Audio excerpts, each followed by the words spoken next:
Josh and Podcast. Yay! Hi. We So, did ladies and gentlemen, it!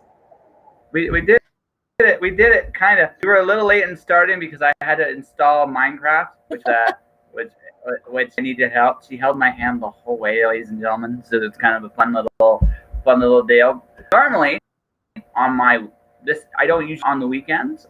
Actually, nor does April here. But Nor do I. Yeah. Yeah, we're doing something a little different this weekend because one, I normally do drink and draws, which for most people, as my Minecraft's finally loading up, as for most drink and draws, that is freaky. Yeah, like I don't know what the heck happened here. That's not what we wanted. That's not what we wanted at all. What did you do? What did you do? We call that streamception. That's right. It's all a dream. But no, I normally do drink and draws, which means I usually draw with illustrators and things. But the fact of the matter is, so April here, I mean, it is a talker disguised as a gamer, kind of, sort of. But she does make beautiful things in Minecraft all the time. So I thought it'd be fun to close my streamer week with a streamer that builds beautiful things. Best. Right? Now, for this is Miss Shigatsu. I know her as April. What do you actually prefer, like from a professional standpoint? Is it Shigatsu? Is it like what's your April? Yeah. You can call me April. So, Miss Shigatsu was actually a nickname I got when I was in high school. These many years ago now. Shigatsu is actually Japanese for, it literally means month 4. Okay, so you literally are Miss April on both ends of this. Right. And the irony, the reason it really struck me personally is the irony of it, the duality of it. So in Japanese, the number 4 actually has 2 different words because for in Japanese culture, 4 is like our 13, right? So it's considered like, death, dying, bad luck. It's like a really bad number. They actually have 2 different words for the number 4 because one of them, the word shi, S-H-I, is actually the prefix that means like death, dying, and bad luck. So by calling it Shigatsu instead of Yongatsu, it literally means like death month. It's like it's like all these bad, horrific things. But April is like springtime. It's rebirth. It's fresh starts and new beginnings. And like the reason my parents named me April is because they'd been married for 9 years and 9 months before they had me. And I was their first child. So I was literally like a whole new life for them. It was like the beginning of a whole new thing and like rebirth and all of that. So like the duality of being like death, dying, and bad luck, but also like rebirth and springtime and, bunnies and flowers coming out. That just, to me, I find that very amusing. So it's funny because my birthday is October 4th. So, like I've known that like 4 is it's not like death that everybody thinks like it's a bad thing. It's the end, but it's also kind of like a new beginning. It's change. It actually changes, and change, although is terrifying for all of us on some level, right? It's necessary. It's how we grow. It's very necessary. And I know that you and I have talked about that before. Like, so on my server, normally in Minecraft, there's these things called creepers, right? And you'll see creepers. And hi, Johnny Blaze! Yes, we have a midnight stream going on here. Yes. So Johnny Blaze is on the other side of the planet from me, literally 12 hours away. So it is like almost 3 o'clock in the morning for him. And hi, Johnny Blaze! Yes. Let's see. Do we have a button over here? We do have a button. There we go. We have our multi-stream button, which is, why are you not working, multi-stream? Why are you not working? Why are you not do thing? Why you not do thing? That's fine. It's fine. I don't want you to do anything anyway. Didn't like you, multi-button. uh, creepers. Right. So creepers normally in Minecraft, they will blow your shit right up. They will walk up to you. They are silent until they are about to explode, and then all you hear is tss as they're about to explode. Right. So you don't even know they're there until it's too late. And they will just leave craters, and they come and they blow up your shit, and they will kill you. They will send you flying. It's lame. It's all of the lame. But on my server, I have them nerfed, so they will still damage you. They will still kill you. They will still send you flying, but they won't leave craters because I hate that. I hate that. I worked so hard on this, and you little bitch, you walked up, you snuck up, and you blew up my building, you fucker. Like, I worked on that. And I know we've talked about, like, maybe you should just come to terms with the creepers are a necessary part of evolution, and like they need to teach you to just let go of things. And I'm like, you know what? I get that. And that's very zen, but fuck that shit. No, fuck the creepers. Fuck them right in the ear with a big sharp stick. I worked hard on that. Now, I did recently re-enable Endermen. So Endermen, now I did, the Endermen always exist, but I had nerfed the Endermen so that, because normally in Minecraft, the Endermen will come and they will steal blocks. Mm-hmm. They will just walk up and, like, dirt. They will just walk up and steal your dirt. I'm like, what the fuck, dude? Like, why did you do that? Why did you just steal my dirt? Like, you asshole. You're just destroying my landscaping. Like, I don't know that they can't take like stone bricks and stuff, but they will walk up and just like they just walk up and take things. And I'm just like, I put that there. Why did you take that? And then the thing is, like, it doesn't just like bloop disappear. Like, they will pick it up and move it somewhere else and then put it back down again. Yeah, just to fuck with you. Like, so did you ever? I'm just curious. Do you ever have a garden in real life? A garden? Yes, I do have a garden in real life. Yeah. Yes. Yeah. So, you remind me a little bit, like, when you look at a garden, like, there's always light that happens in the garden, right? So, like, there's ladybugs, for example. They just go in, they'll wreck your stuff. You let the ladybugs go nuts, they'll just they'll wreck your stuff. Oh, so, yeah. And you harder, like, nurturing plants and stuff like that. And the thing is, here's the thing: like, when you build something wonderful and beautiful, like a garden in real life, like, the animal kingdom goes, you know what I'm looking at? Dinner. Fantastic. Yeah. And also, exactly. Yeah. I worked so hard to get these flowers to come up, to nurture them. I live in a place with hostile soil, and I worked so hard to get the soil all nice and everything. And you just come in here and just ruin everything, you fucker. But at the same time, see, and I feel like the plants, I'm like, okay, well, this is kind of here for you, especially like, bees and things like that. Like, this is here for you. So, I mean, I guess I will allow this because, like, it's kind of here for also. Where's that music coming from? Is that my end or your end? You're into Minecraft. Oh. Yeah. I broke in. It took me a minute to get the connection right. It's connecting to the server. Still, like my computer is not quite a gaming computer. Okay. Right? Not quite a gaming computer, but so it's just doing its thing, and I don't know what. And so, like, failed to connect to the server. Back to timeout. Get direct connection. We're gonna try this again. No, not direct connection. Add server. Okay. Oh, my bad. That's okay. Oh crap! I gotta do it again because I'm copy pasta. Copy pasta. Yeah, also, sorry. I was just gonna say real quick for those of you on Josh's stream. This is Penny. This is Penny. Yes. That's Penny. She's my best friend, my guard dog, my co-host, and the real reason anyone subscribes to my stream. Yes, or so she claims. I mean, so she claims. She claims that. Right. I mean, it's not the unicorn cow. John, hey John, Liza, how you doing, buddy? Welcome to my side of the world. Hey, join the party. Party time, excellent. Yeah. Why So is my multi-command not working here? Oh, you know what? I probably deactivated my multi-command. Probably did that. yes.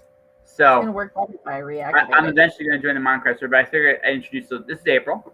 In April, I've been following. So one of the most important things, no matter who you are, in whatever endeavor you're going into, I made a decision to go on Twitch for my podcast because I thought it'd be a cool community. Well, you gotta get involved in the communities, and April has a community.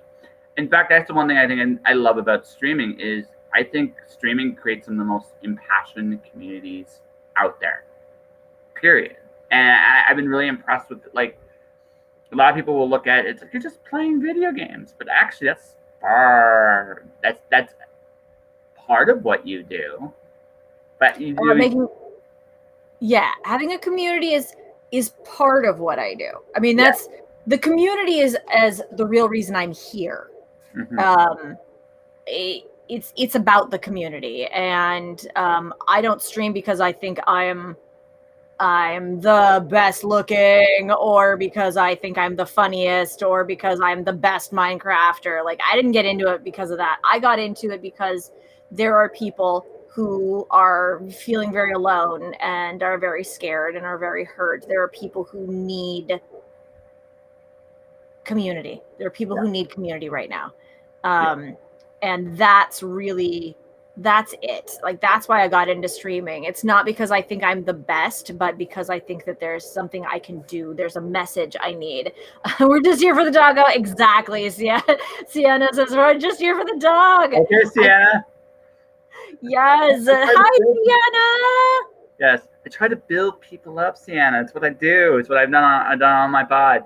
But I think, okay, so for you, you don't technically consider yourself a gamer at all. Like, but what was it about Minecraft in particular that drew you into it? So I actually started playing Minecraft in 2015. I didn't start streaming until 2019, but I got into Minecraft kind of on accident. Like, I put off Minecraft for the longest time. My friends were always like, you should play Minecraft. It's so much fun. I'm like, that sounds so dumb. Like, seriously, so dumb. Like, why would I want to do that? It's just a big open world. There's no point. There's no plot. There's no story. There's no nothing. Like, that just sounds so dumb. And like, because I've always been an RPG gamer. So like, I played like Guild Wars and Diablo and ESO, things like that. Like, I've always been like very story driven, character driven gamer. Like, those are the kinds of games that I always really wanted to play. Even going back to like Nintendo days, like I played like Dragon Quest, and Chrono Trigger, like character driven, story driven RPG games. That's what I always historically played.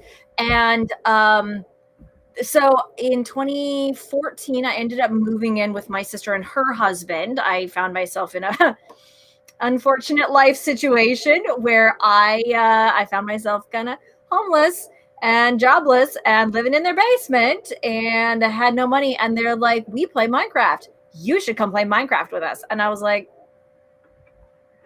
no, what have I gotten myself into? I was like, I guess I'll play Minecraft so we can have like a thing that we can do together, I guess. And I immediately was just like, oh my God, this is my new world. This is my new world. Because the thing about Minecraft is that, and especially for people, me and a lot of my community, many of us struggle with mental health issues. And it's a subject that's very close to my heart. A lot of us struggle with feeling very alone, like just generally very alone. A lot of depression, a lot of anxiety, a lot of trauma, and a lot of us feel very, very alone. We feel very uncertain about the world. We feel very unsure about, who we are, where we are. Do people even like us? Am I good at anything at all? And Minecraft is it's a blank canvas. It's a coloring book. It's and everything you love about coloring books That's what it is, but it's electronic. And it's immersive. It's an immersive coloring book. You can do whatever you want. If you want to build the biggest tower or the deepest hole, you want to make something beautiful and colorful, or you want to make something dark and brooding, do it. Do it. Build your world. If you don't know what you want to build, pick a direction and just walk. Just go. Just go see what's out there. It's just as good as going for a walk in real life without the bugs. Less sweating. You don't have to worry about getting snowed in. You don't, that whole negative 40 degrees Celsius in Canada thing. You don't have to deal with that. The 120 in Arizona, don't worry about it. Pick a direction and just walk. It's always the right temperature. And if you're ever just like, I'm just not feeling it, turn it off and walk away. Go do something else.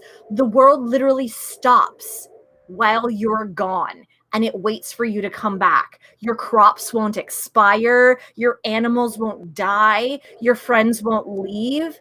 It's literally like you can make your own world. And it's like there's something for me when my brain can't focus on anything, when like my just anxiety, all the voices, the depression and everything, when those things are just going completely crazy, I literally will just walk into Minecraft and just walk. Just be like, let's go north. See what's north. Oh, look at this village. Look at this adorable little village that is on the edge of a beach here that just sticks off into the ocean. And I have mods installed that add extra sound effects, and like you can literally just sit there on the beach and listen to the waves crashing. You can just listen to the birds, the seagulls. Exactly. Johnny Blaze says Minecraft is our way to escape reality, and especially right now, reality is kind of shit. Literally just like California is on fire, Texas is freezing to death, people are dying of the plague, like there is joblessness and hopelessness. But in Minecraft, everybody's got a job.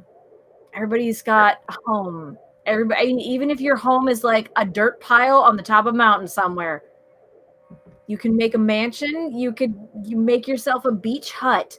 Like, just pick a direction and walk. And it's just, all the options are there, all the potential. And you don't have to worry about finding the best sword in the game, like Diablo's like so much grinding. Yes, just get that one good sword. But fuck that. Go find yourself some diamonds, go fishing for a while and get yourself a book, or go find a villager to trade with and make that sword, make it better, make it stronger, make more of them, do whatever the fuck you want to do. So so for me, I didn't think so Minecraft, when I first saw it, reminded me of Lego. Yes. Right? It's basically digital Lego yes. Yeah, right. Yes, so, and a lot of people think of it as digital Legos. Yeah. So I read a book once upon a time called Sophie's World. It's a philosophy book disguised as fiction. Right? So once upon a time it was submitted, like there was an argument in the book that Lego was the coolest toy in the universe. Okay. Right? And honestly, that argument still, I think, holds weight even to this day. Oh yeah. It's one of 20. Am I on your server, by the way? I should ask that question. I don't see you. Scanning for games on your local network is basically what I'm doing. So this is only a task. Failed to connect. The server has mods that require forwards to be. What the heck? Yeah. That's interesting. Because I have forwards installed. You logged in through CurseForge, right? Oh, I didn't do it through CurseForge. I did it through Minecraft. Oh yeah. You gotta log in through CurseForge. That's why we installed all those mods in CurseForge. Okay, see, this is why you're here and I'm here. It's like you did it through CurseForge, right? It's like no, I didn't, because I'm not that smart. But yeah. That's why we went through that whole like setting up everything in CurseForge thing. Yeah. Okay, so I go from in CurseForge, log in. In CurseForge, you should be able to go to My Mod Packs. Okay, hold on a second. Yeah, hold on a second. I know it's there. I saw it earlier. It's like, yes, resource packs. So better, and remodel for the Ender Dragon. Hold on a second here. Mm. Hold on. Add more content. I got Ender Storage 1.8. The Ender. Okay, yeah. So hold on. Wait. I think I got to relog in here. Minecraft home. Okay, hold on. I'm gonna share my screen here. So Okay. So that way you can walk me through. I got everything installed. I think. That we're back in the Yes. Inception universe. Mindception. And folks, it's kind of my fault that we how do I put this? Are in this boat because we should have installed this stuff probably a few days ago. Yeah, whatever. Pro swimmers, fuck it, we'll do it live. That's what we're doing. All right, hold on a second here. Fuck it, we'll do it live. I'm gonna put myself at the front here so I can. Hey, big man, what's you doing? Right. I am a big man. Something to that effect, anyway. Let me see. I'm a big boy. Look at me. I'm a big boy. I have facial hair. See, it's totally big boy. Job, I'm so proud of you. I know. For what it's worth, my brother had facial hair when he was 16, so you know. I know. I'm a real boy. Big man. It's like totally, John. Yeah, totally big man. Yeah, totally big man. All right. Hold on a second here. I'm looking for the. Show me what you're working with. Show me what you're working with. Oh, okay. So hold on. I'm gonna do something real quick here. Turn this one off for just a second. See if I can actually. I guess. Boom. Why is this not letting me share the screen right now? Because it normally lets me share the screen. Why is it not doing that? Okay. Screw it. Put that back on. I mean, we don't need that one there because I'm not using. Yeah. Okay.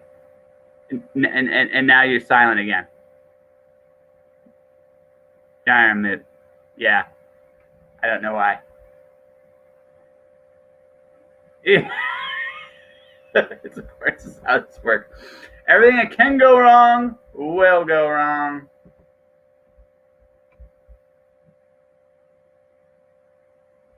Oh, okay. So I get to connect with Twitch if I want to log in. It's kind of cool. Discord, support, settings, Minecraft, mods, resource packs. Okay. So I'm going to turn this back on. Okay. I can hear you now. When I turn that on, I hear you. Right. Because that's my microphone. That's my microphone. Features, so I got a lot of access to Overwolf here really quick. So that's one of the problems here. It's like my computer does not hurt me. So, Johnny Blaze. So okay, so I'm at the lighthouse. Add more content. Do I go back? Yeah. Okay, so I'm past the add more. Oh, okay. I think my mod packs, the lighthouse. So now I'm back in the lighthouse. Do I hit the play button there?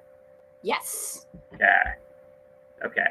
So I'm installing everything now. Okay. We almost know what we're doing here. We almost know what we're doing. We'll get there one day or another. It's okay. Yeah. You know, it's fine.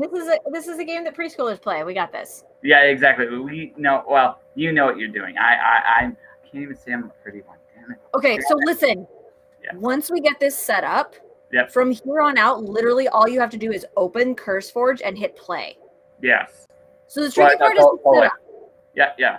We did most of the setup. We did most of this setup off the screen. Right. We did most of it. It's just really it's the last little bit here, right? So right. Yeah, but as I was saying before we were going like Lego's the coolest toy in the universe, and the reason why it's one of the coolest toys in the universe is because it's literally a tool of imagination. As much as I mean, when we were kids, I remember, and even now, you still go get Legos today, right? Oh yeah. Coolest sets you'll ever see. Oh yeah, my brother-in-law is he was actually my brother-in-law that I lived with. He was my first op is what they call it, is the operators. When I first started playing, he had a realm So a realm is like it's a private vanilla server. Okay, so you can only have up to like 8 people on it. It's very small scale. You can't put in any mods. It's just just Minecraft. But it's hosted by the Minecraft people. It's professionally hosted by Minecraft, Mojang, Microsoft, whatever. So they maintain it. You don't have to worry about it. Literally, you just pay them. It's like $8 a month, and you can get a realm. Yeah. So when I first started playing, my brother-in-law had a realm. He let me come play with them, and so I really look up to him as kind of like he's the op I aspire to be, because Ryan was my first op. But like he literally, like, for Christmas, it was like 3 years ago, I got him a gigantic bucket. It was like 2,800 pieces of Legos. Like the big bucket, the big Legos. Because he's a Lego guy. Like, that's what he loves to do, is just build stuff and be creative. And a lot of people when I'm like, you should come play Minecraft with us, I think you'd really have a lot of fun. Like, a lot of my friends, we really struggle with, and especially right now, we're all dealing with a lot of isolation. And this allows us, having a server allows us to bring people together from literally around the world. Like, Sienna Gray here is going to be on my server, and she's in Belgium. Like, I've got friends from Australia, Vietnam, Belgium, England. Like, half my community somehow is in England, which is really weird. But like, all these people from literally around the world, and right now we're all dealing with this isolation, right? We're all being locked down and quarantined, and this allows us to still have community and still build a world together. From literally anywhere in the world. And so a lot of people are like, oh no, I'd be so bad at Minecraft, I'm not creative, blah blah blah. And I'm like, okay, creativity is a learned skill. Creativity is one of those things, it's a muscle. You have to flex it. And a lot of people are like, oh, I can't draw. Like, it's not that you can't draw, it's that you haven't practiced drawing.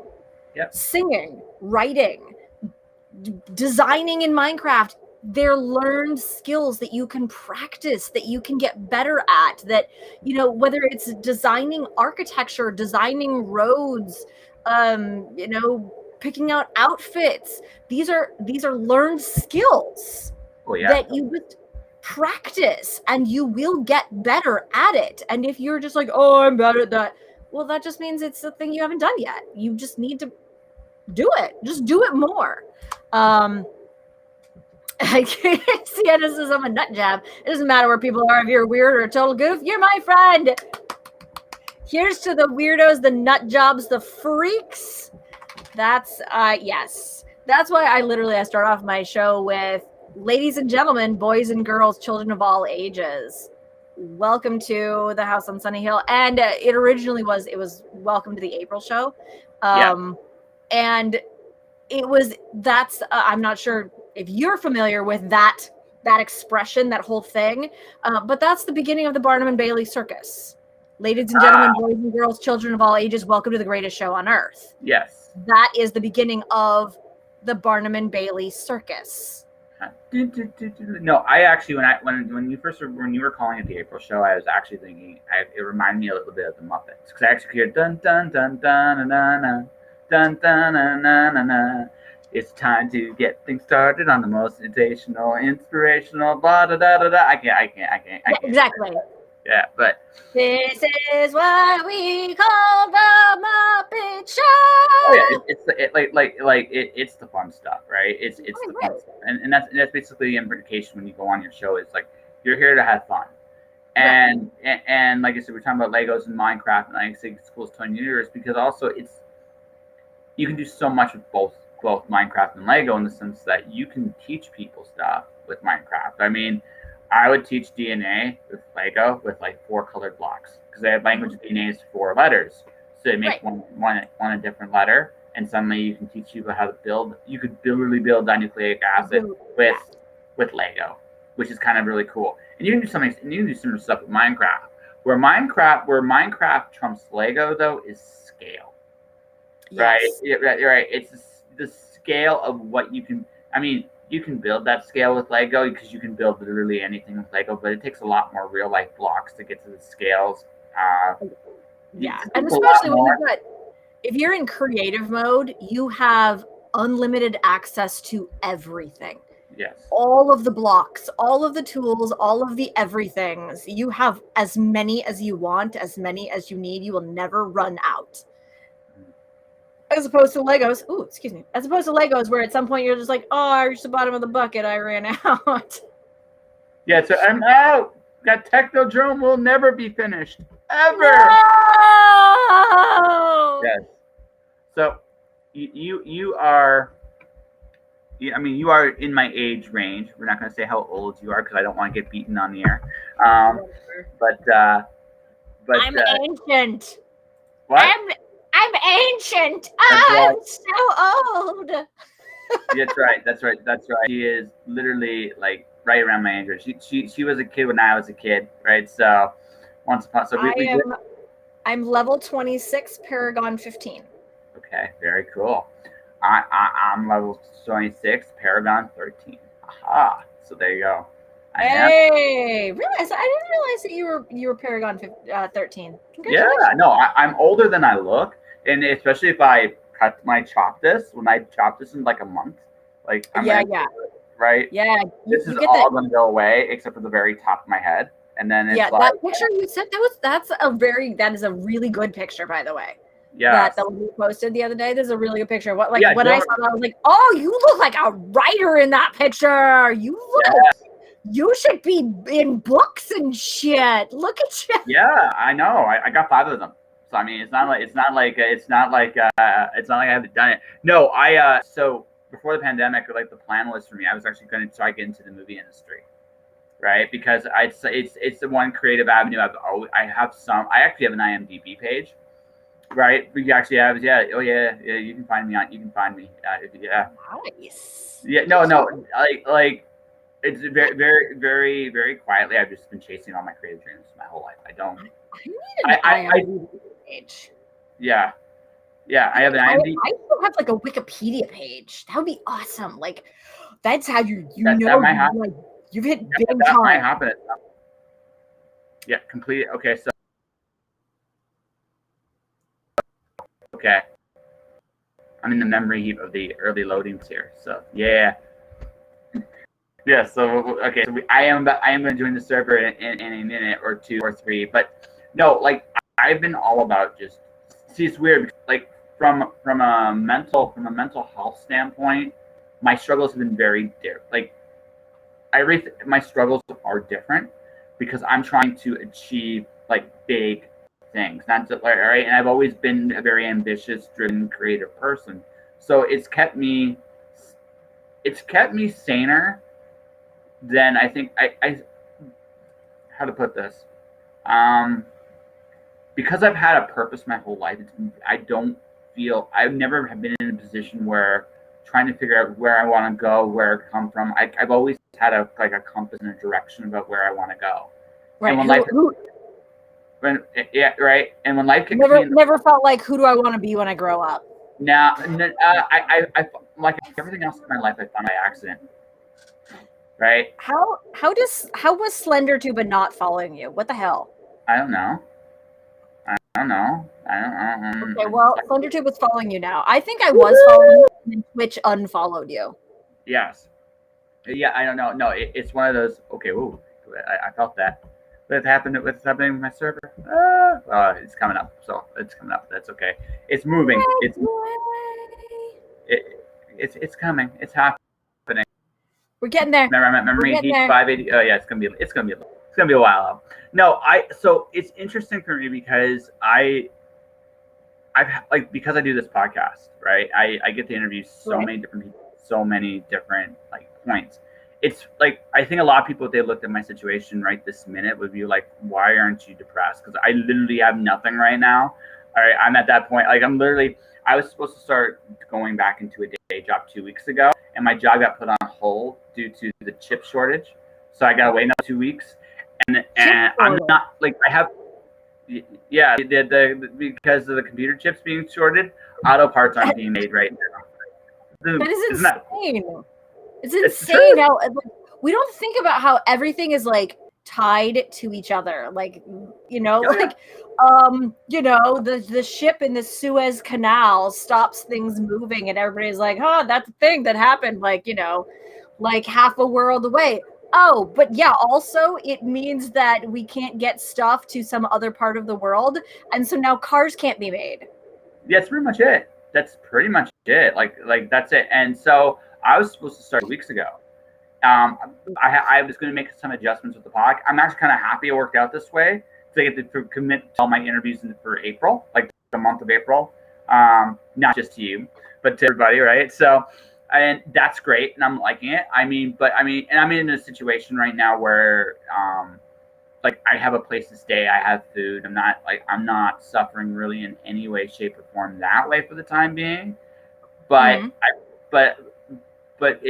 but for me, it's like, like I've learned because of everything I've been through in life, like everything changes, everything moves forward, right? You just go through this suffering on some levels is part of life, right? I'm saying that in a very Zen way. Because there are some things you kind of go through and you wonder to yourself, did you really have to go through that? Was that really necessary? I know. But that's literally like the story of my life, man. That is literally why I got into streaming. Yeah. So here's the thing, right? So then I had a thought, and this was a thought. These lessons that hit you stupid hard, right? Although you really wonder how necessary all this stuff actually is. Very right, necessary. Right. And thank you, by the way. But I mean, the thing is, it's like those lessons stick with you. I mean, unfortunately, as much as I'd rather not get kicked in the teeth quite that hard, right? Yeah. On the same token, I don't forget, and it's like, I think sometimes life is so hard for people at times simply because whatever lesson is there needs to be there. In my case, these are fake, and the reason they're fake is because I literally nearly died. So so I've never forgotten the lessons I've learned. Now it doesn't hurt. I don't feel the same way. I'm not angry anymore. It's been long enough that I've kind of dealt with my bullshit. Most of it, anyway, right? Most of it. Right. Well, and some of it's always going to be there. Yeah. And, in ways, you need it to be there. In ways, you need that to always kind of be there to a degree. And I won't say that all things are necessary, and some people will be like, oh, there's everything is part of God's plan. Well, you know what, sometimes it's not. Some shit just is shit, and it happens because people can be awful to each other. Some stuff just happens because you made poor life choices, and it wasn't like some part of some greater plan that, like I had also, trigger warnings, by the way. I am literally like, I found a shirt the other day that I need to get that just says trigger warning. Like, I am a trigger warning. Like, just walking, things I say might trigger you somehow at some point. And the thing is, like, I've had friends who were molested as children. I don't believe that was part of God's big plan. I don't believe that God was like, you know what this person really needs to have in their life? They really need to be abused as a child. This person really needs to be, like, raped on their way home from school. This person over here really needs to watch their mom commit suicide. This person over here really, no. I do not believe in a loving God that is like, you know what this person really needs. But what I do believe is that God can take those things, those horrific things that you have experienced, and use them for good. I don't believe that necessarily everything happens because it's part of God's big plan, but God can use it. So, can I offer a slight variation on what you're saying? Because it's a variation. I think when we talk about the whole concept of God's plan, people go bullshit. And the reason I go bullshit, and again, for the reasons you just laid out, how can a God be such a monster to put you with these kind of people, right? Or how can this, like, I mean, why would you believe in a God that does that? What I say to people is, it's not that kind of plan. It's more like a concept of redundancy. If you look at our like system of the world, how the world's built, we have things within things within things that kind of just like are there as almost like checks and balances. If you look at nature, there's like a system of how things work, right? If you look at things in that regard, right? Even in the worst moments, like there's that part of it's the nature of the world. We are always striving to stay alive. They've seen it where the body, as a general rule of thumb, no matter what position, figures out ways to go on living. That's why when you look at people that are paralyzed, stuff like that's it. There are redundancies built in everything. Right. That doesn't mean it's perfect, because it's not. It's not designed to be perfect. What's designed to be is that no matter what, life can go on and things can move forward. In that sense, do I think there's a plan? Yes. I think for everything else, I mean, the one thing I recognized in life a long time ago is I'm not in control, and I never will be in control of how the world works. But where the only decisions we all really make is how do we react to these situations, right? And all of us can understand the initial reaction. It's about how we deal with it going forward, right? Trauma. I realized I dated a gal who'd been very, very heavily abused. And I realized that, you know, with her, and I could tell because she just would just blink out, because again, trauma. What trauma literally is like, it's that inability to forget totally. We need a little forgetfulness. Like, I will never feel what I felt 15 years ago. You will never feel what you felt 7 years ago, I think it was, or 8 years ago at this point. Almost. This is 9 years. Let's see. The big thing. My nearly dying was the summer of 2012. Okay. So we're coming up on 10 years now. Yeah, I know. It happens, right? Look, it's one of those things where it's like, I wasn't supposed to live 6 months, and here I am 10 years later. Hallelujah. That is amazing. I wasn't supposed to survive. Also, hi, Lady Miss. Hi, Tippy. I love you. Everybody, make sure you go check out Josh's stream and give him some love and follow him and do all the things. That's right. So, I mean, so like, that's how I kind of see it. Like, I think there are, I think the hardest thing is, and my sister said this to me once, and I thought she was one of the wisest things she's ever said. We all have to be strong enough to feel what we feel, but then be wise enough to let it go. Yes. And that's it's a process. Yes. Right? I will never forget some of the things that happened to me years ago. That all said, I don't look at them the same way anymore either. No. I'm not angry anymore. Right. And your perception of them will change over time. Yeah, and absolutely. It needs to, in order for your brain to be healthy and be able to process those things, it has to evolve over time. And I had a therapist one time tell me that trauma response is a natural response to an unnatural situation. Yes. It is a natural response to an unnatural situation. And you are not bad or damaged. It's not a bad thing that you have these trauma responses. These are your natural responses.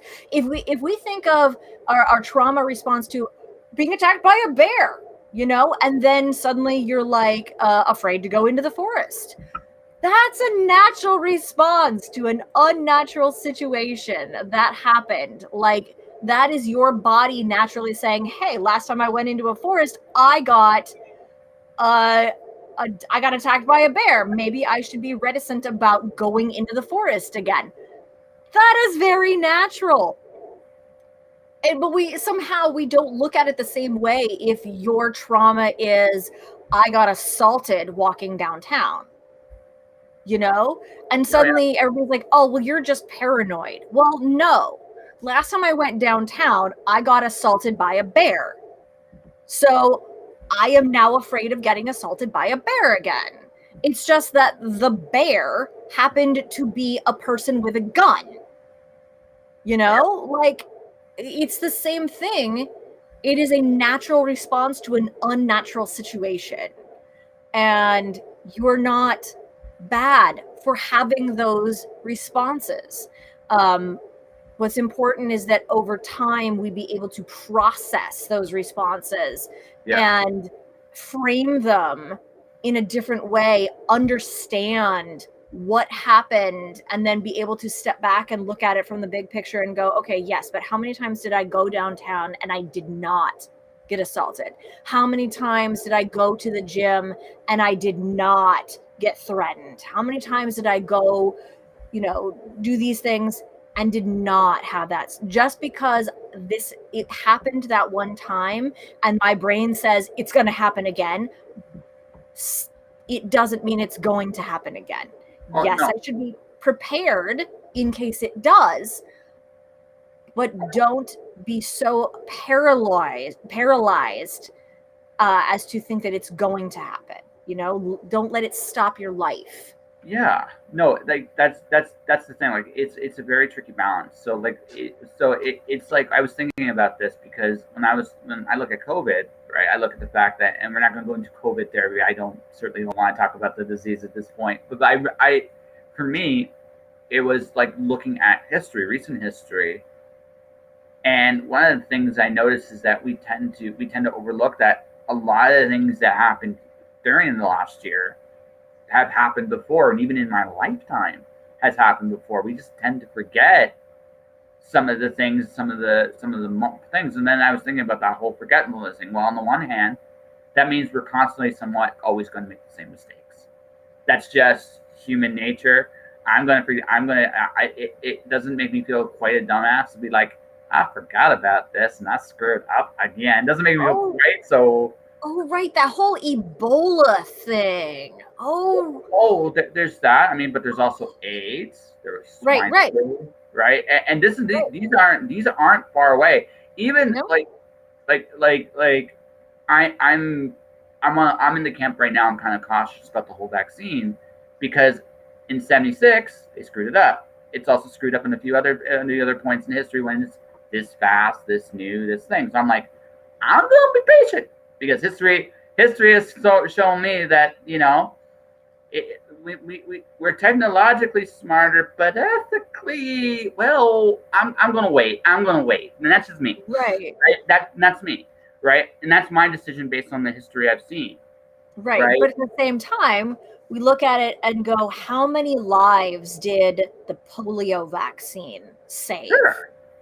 How many lives has the flu vaccine saved, or smallpox? I'm not talking about it not in that term. I'm talking about like so.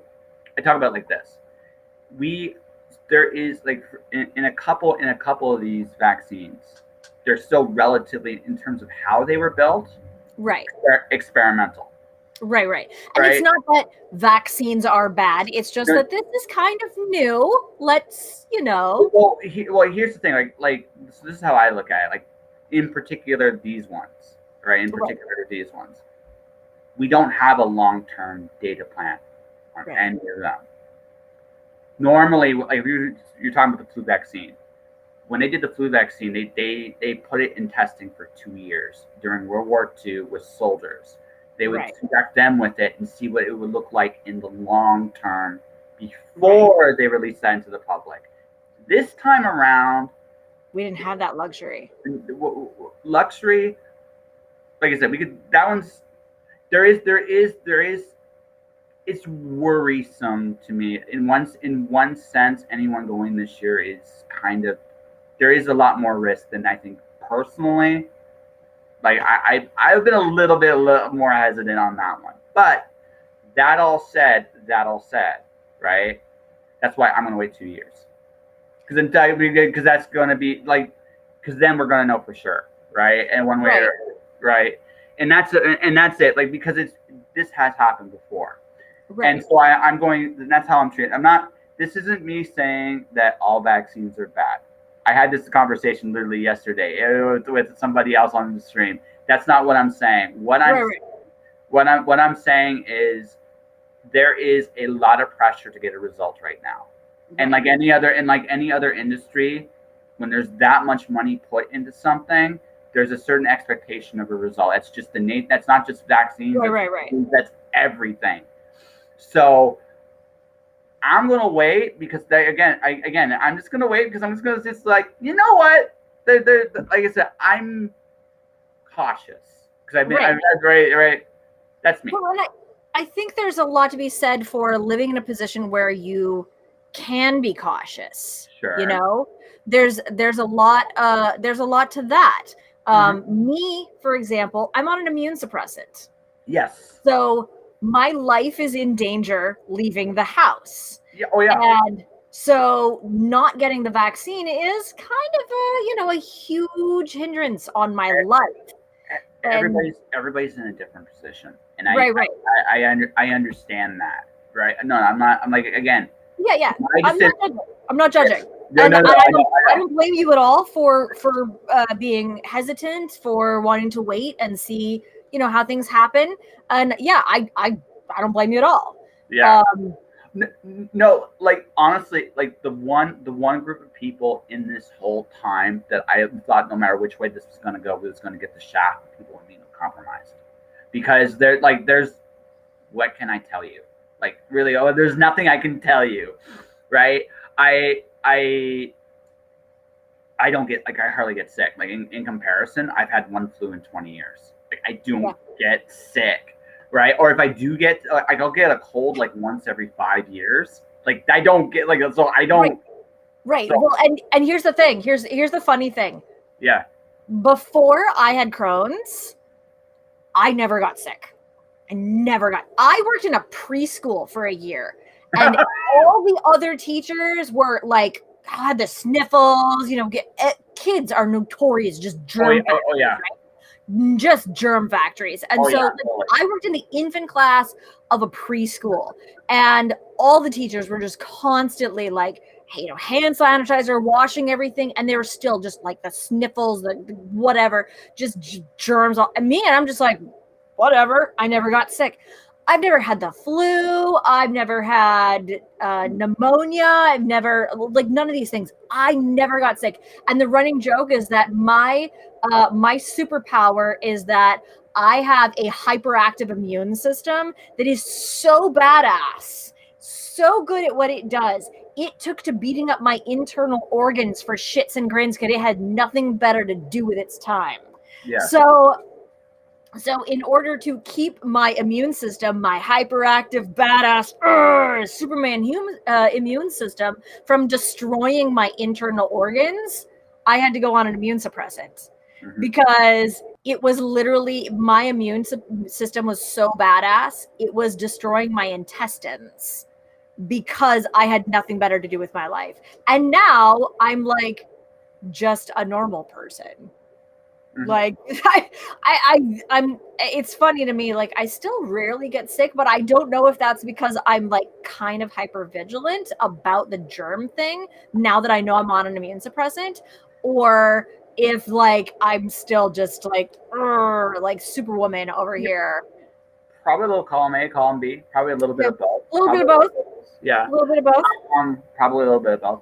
I'm not my dad was basically naturopath, and I was the guy going, hey Josh, try this, and you create these concoctions that would be like, yeah.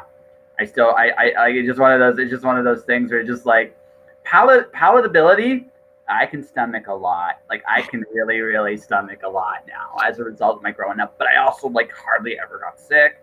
I can pretty much eat anything. I'm finally old enough that I'm actually starting to again, and I know this too. It's all about sugar intake for me. As long as I keep my sugar intake below a certain point, I'm good, and I will be good forever, right? So that's it. Like I'm not quite 20 anymore, where I can like literally eat anything. I know, right? I'm not quite 20 anymore when I can literally eat anything. But I am not. I But remember those but I'm days. not. Yeah, yeah. But I am. I'm still. I can still do it. It takes me a little longer to go. You know, your body will tell me every once in a while that wasn't a good idea. Sometimes, sometimes. But maybe less of a good idea now that we're it's less of a good idea. less of a good idea. And alcohol alcohol. It's like I don't like getting drunk anymore. Like I get I get hangovers now. It's like okay, body message loud and clear. Yeah. Yeah. I can't do it anymore. Right. It's just like I can do it. I don't want to pay that price. I just don't want to pay that price. Yeah. I've never been a drinker. I've never been drunk. I've never done drugs. Wow. I've never been stoned, high, drunk. Never been stoned. Never been stoned, but I have been drunk. Yeah, just yeah. Yeah, I've never done any recreational drugs. I've never done any drugs that weren't specifically prescribed by a physician for a specific person for purpose. The closest I've ever come to having a trip, I guess, doing drugs of any sort was when I was in the hospital and I was hopped up on Dilaudid for a week and a half. I did not know going in. I'd never had Dilaudid before. I'd never had surgery before. I didn't know Dilaudid is a morphine derivative. Huh. Oh, so wow. I was at some point they decided to take me off of the Dilaudid the day of my third surgery. So as I'm coming out of anesthesia, I'm detoxing. So I'm like not only in excruciating pain, I'm having waking morphine dreams. I was tripping out of my mind. Like I was seeing glowing writing, like there was like Sanskrit glowing on the walls. There was like hot pink flying taxi cabs. I thought my nurse was like a reject from the TV show Chopped, and she was holding us all captive in this hospital. And all of the patients, she was making us compete on Chopped. And any of us that like every round, whoever lost, we had to pick someone and she was going to kill them. And I'm laying, like they literally strapped me to my hospital bed. I did not realize it at the time. Like I was just like out of my mind. I was apparently screaming, "They're going to kill my husband. They're going to kill my husband. I don't know how to cook. They're going to kill my husband." Because apparently even at that time I had already decided if they're gonna kill somebody, I want them to kill my husband. Apparently that's I'd already decided. And so like I'm just like tripping out of my mind. I thought that they were every time I fell asleep, I thought the nurses were moving me to a different room just to fuck with me while I was asleep. I thought my room was we were in a college somewhere, and that outside of my room was like the quad. I thought at one point that they had moved me to a room that was outside of the nurse's break room, and that's where all the coffee pots were. Like if I went out the door, I thought that's where all the coffee pots were, where the nurses were hanging out. I thought my dog was walking through the room at one point. I was like reaching my arm off, calling for my dog, not Penny Pup, but the dog that I had at the time. Like I thought Axel was in the room, and I'm like, "Come here, Axel. I can hear you. I can hear you. I hear you sniffing around, Axel. Come here, Axel." I lost my mind. I thought at one point they had taken me into the room that I had gone into, like something they had artificially inseminated me, and that they were going to steal my baby and sell it on the black market. and that the nurse's story for why they should steal my baby was that I was drunk driving and I had killed a bunch of people. I had committed like this mass murder, and I was like, but I don't drink. And the nurse is like, they're not going to believe you. They'll believe me. And and I'm like, they're gonna steal my baby. Like clearly I have some mental issues if that's where my brain was going when I was detoxing.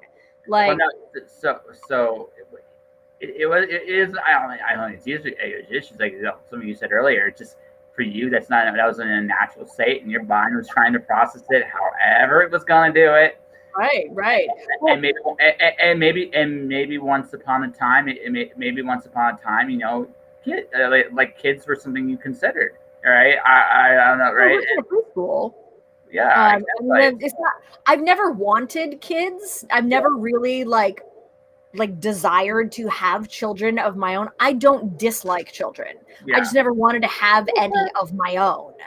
Yeah. I really like being able to send them home at the end of the day. So you're the person that would be like, I'm gonna get you all riled up. I'm gonna get you round and round and round, and I'm gonna give you back to your parents because I'm evil. Right. It's just like I really like hanging out with kids. I like spending time with kids. I like teaching kids. I like, you know, having adventures with kids. But then at the same time, it's like you can go home now, and I enjoy my quiet time. I like having my house nice and tidy and clean. I like things being where I left them and not broken. You know, I like having money in the bank and like some semblance of sanity. Small degrees of sanity. I think I figured out something about you. I think I figured out something. Let's see if I'm right about this. What, that I'm a control freak? That part, yes. That part, yes. Yeah, you are a control freak. Well, and again, trauma responses. Yes, fine. It's fine. My dad was mentally unstable. So I grew up in a very unstable household. And I grew up it was a lot of uncertainty. And every day you never really knew which version of dad was going to show up. And so I kind of, over time, developed this sort of like control freak, like everything was so out of control that I would just like, as much as possible, I want things to just be stable. As a response of things having been very unstable in my childhood. And it's funny, I moved around a lot. My kids, I saw as a kid. I'm in a slightly, so for me, it went this way. I've accepted the fact, again, that I'm not always going to be in control. And I'm actually good with it. I learned how to roll very much with like, oh, this is the situation. Oh, that's the situation. But you also kind of, like, there's that. What, pardon? I was gonna say, oh, the rain stopped. I have Minecraft running in the background. I'm waiting for you to join the game. I've been trying actually. What's been going on is I'm getting this error: incompatible FML modded server. Server mod list is not compatible. I'm not quite sure what's going on there because I just type in the address you gave. Do I have to put HTTPS or HTTP in? Nope, just copy that address that I sent you. Yeah, I put that address in. See the server. You see the server. Yeah. Right. It said add server. Right. Name the server. Yep. Paste it in lighthouse blah blah blah blah blah blah blah blah blah. Right. Okay. It's done. Right. And it's gonna have a little red X there, and it's gonna say blah blah blah. Did you click on it? Hold on, let's see here. Because I know it's going to have a little red X, and it's going to say incompatible mod list. You can tell it to go fuck itself. Okay. Encrypting. It's now trying to encrypt. Give it a second here. It should let you in anyway. Yeah. Okay. Even though it says incompatible mod list, but you're just like, you know what? Go fuck yourself. I know what I'm doing. Okay, cool. Okay, so you know what you're doing. I certainly don't. So I'm okay with this at this moment in time. That's part of the lesson here. But yes. No, I've learned and I've learned to roll with the fact that, you know, life doesn't. I think I'm okay not being in control. Like I think I came to that piece a long time ago, and I just learned it because I recognize something, Mhm. I'm a poor despot. Like I'm just like I'm not like I don't. It's failed to connect to the server. Disconnected. Let's try this again. Yeah, it just said disconnected for some strange, wonderful reason. Hold on. Okay. There's a. Let's see. I see you trying to log on, and it's not giving me an error. Who's that girl? It's Jess. Hi, Machito Slayer. How are you, glorious? I love your face. So. Okay, so we did add the Endergenic expansion. Yes, we did. Yes. All right. Hold on. Okay, it's trying something here. I'm trying something here. So give me a second here. Okay, I'm back to serverless. I'm gonna cancel that. I'm gonna go. You did startle me. You did. I was not expecting that. I was like, well, where's that sound coming from? Where is that music? Haha, done. Daha. So I put that new one in there. I'm gonna try this now. I'm trying this now. Real quick. See you trying. Yeah, trying. I'm trying again right now. Just because I noticed that there was something happening in the curse board, so I just flipped it around. If not, I'm just going to shut down the. Hey, I think it. This is different. It's thinking. Thinking. Yeah, it is thinking. It is thinking. Give it a sec. So, Tato, I know I don't usually stream on a Saturday, but we are doing an interview stream today with Just Josh and Podcast over there. So there's a little link. This is what I look like right now. In like a month, I won't look quite such a hippie, but it's true, right? But no, like damn dirty hippies. That's right. But we're talking about that need of control, and this is where we differ wonderfully, but I understand too. Like you're comfortable with who you are and what you want to do. Like that's the sense real sense I have with you, and you're not above. I think you like managing your changes. I think is the way I would describe that. I think you're rising enough to realize that I can't stay like this forever. Right. But I like to be quiet, and I also like to slow. If I'm going to change, I would rather do it in increments if I can help it. Right. Does that hit that hit the right notes there? I like to I accept that change is inevitable and necessary. I do my utmost. I agree. I do my utmost to try to manage the transition, which sometimes is not, I recognize is not healthy always, and I recognize is not feasible always. I actually spent some time. I spent some time in a mental hospital a couple of years ago, 2017. I spent some time in a mental hospital, and one of the things that we worked on was the therapist literally gave each one a hula hoop. We each got the hula hoop, right? So we each got a hula hoop, and the point is you can only manage what is inside your hula hoop. Yes. If it's not inside your hula hoop, it's not your job. Yes. You cannot control what is inside someone else's hula hoop. I can only control me. I can control how I respond, how I react, how I behave. I can check what's going on in my mind, the things that I perceive, and the way I think of things. But I can't control how other people respond. I can't control what other people think of me, of the things I do, say, wear, look. I can't control how other people behave. I can only control me. And that's hard. That's hard because, trauma response in me says, I have been hurt before and I want to try to minimize being hurt again. And that's such a tricky mindset to be in, though, because if the first thing you're thinking is about get hurt, or the conclusion you're going to come to is that I don't have to do. I just I build this nice safe little space. Right. And in that safe little space, nothing can hurt me. Now, whether that's actually true or not is irrelevant. But that's right. Whether it's true or not is irrelevant. Yeah. Right. And that's a normal. That's normal, especially when a wound just happens. That is totally normal, right? It's a totally normal thing. Yeah. Right. And being cautious is always a good thing. Yeah. I mean, but you need to take risks. You do have to take risks, and one of the biggest risks I've taken recently. I mean, aside from obviously, I took a relatively big risk starting streaming.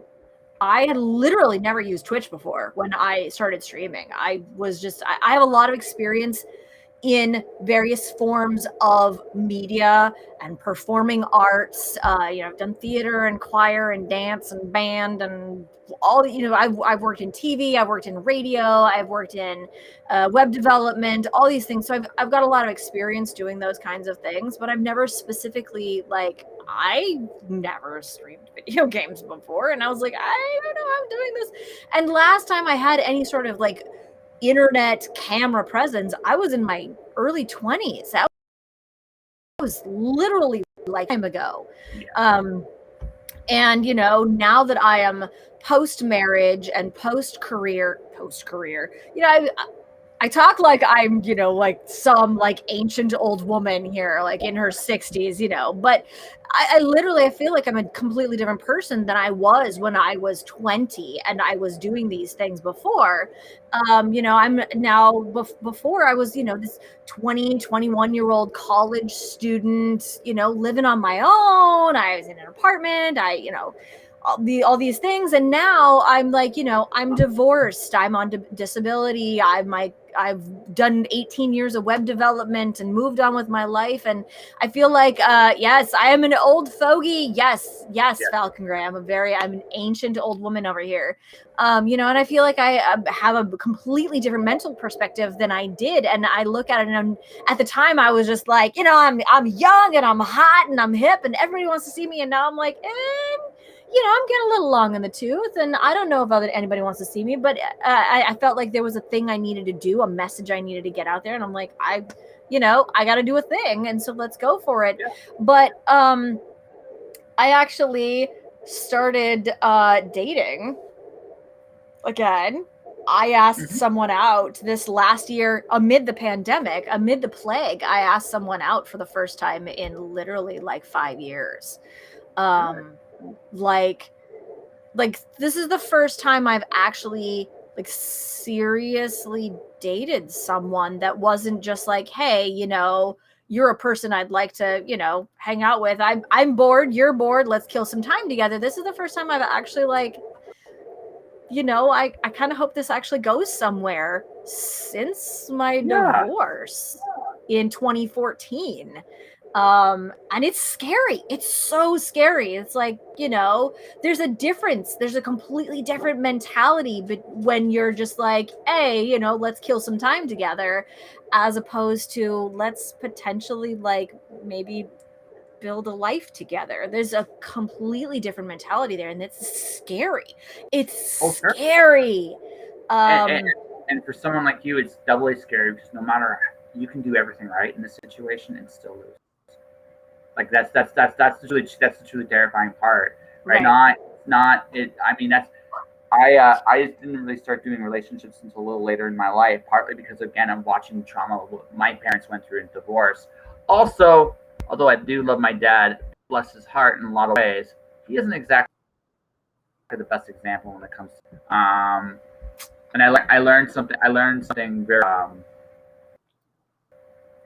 valuable about the ultimate about relationships. They live and die by trust.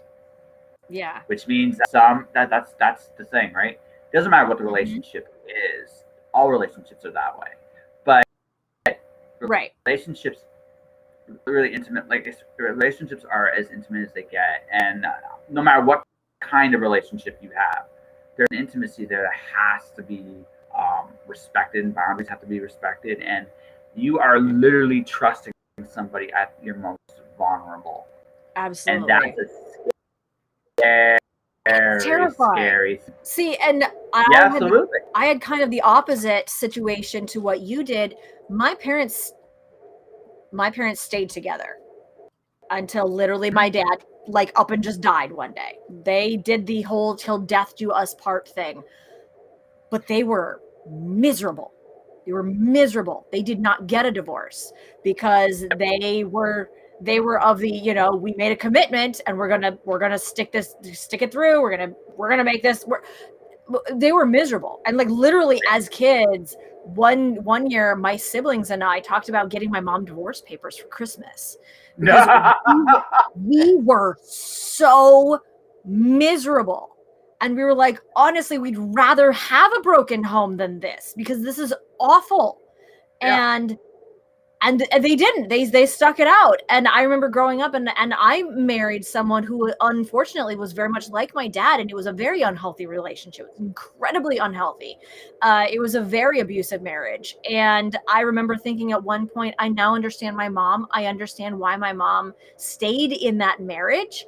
I get it. And it's not good. And the thing is, I remember staying in the marriage for so much longer than I probably should have, because I remember thinking, well, my mom made it and that means I can make it. She did it. She stuck it out. So I should too. But the thing is that I started thinking, but should I? Would she want me to? If she could go back and do it over again, would she? Would she have stayed there? Knowing what she knows now. Wait, did you get in? I'm trying to get in. I'm trying to get in. Hold on. It's join the game.